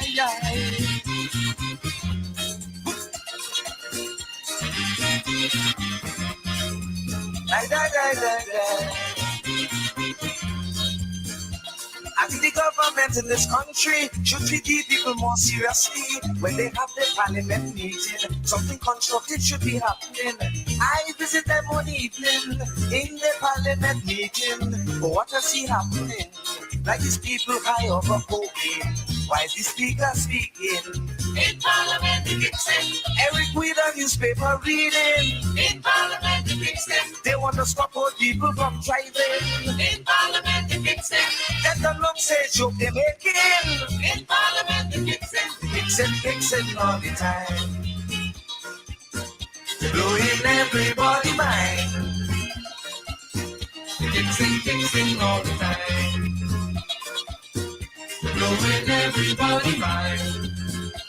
I know this country have problems and there's nobody to solve them. The opposition making browse so the big boys could play in the house. We can't get lights, neither water. Look at the situation with WZYE. They only making confusion, billing calls for horses to run. Why is the speaker speaking? In Parliament the Kingston. Murray with Tobago flag flying. In Parliament the Kingston. Sean Pandey always arguing. In Parliament the Kingston. They want to build course for horse racing. In Parliament the Kingston. Kingston all the time. Blowing everybody mind. Kingston all the time. Blowing everybody mind. Food stuff are a shortage daily. Business places burning in the city. Before they watch this thing seriously, the whole thing is a comedy. Ridicule and the party giving, and all of the members laughing. Whilst they having a good time, we catching we royally high. Why is the speaker speaking? In Parliament the Kingston. Working making sweet I go sell well. In Parliament the Kingston. So much of dirty water we drinking. In Parliament the Kingston. We have a telephone and it's a walking. In Parliament the Kingston. We preparing for election coming. In Parliament the Kingston. So we put a cabinet in the kitchen. In Parliament the Kingston. Every day Sicky playing. In Parliament the Kingston. Nothing in the country walking. In Parliament the Kingston. Says the speaker, sir. In Parliament, I really admire the behavior of the opposition. Shah and Pandey, they are always fighting among each other. I believe they are really the great lovers of themselves. In Parliament the Kingston.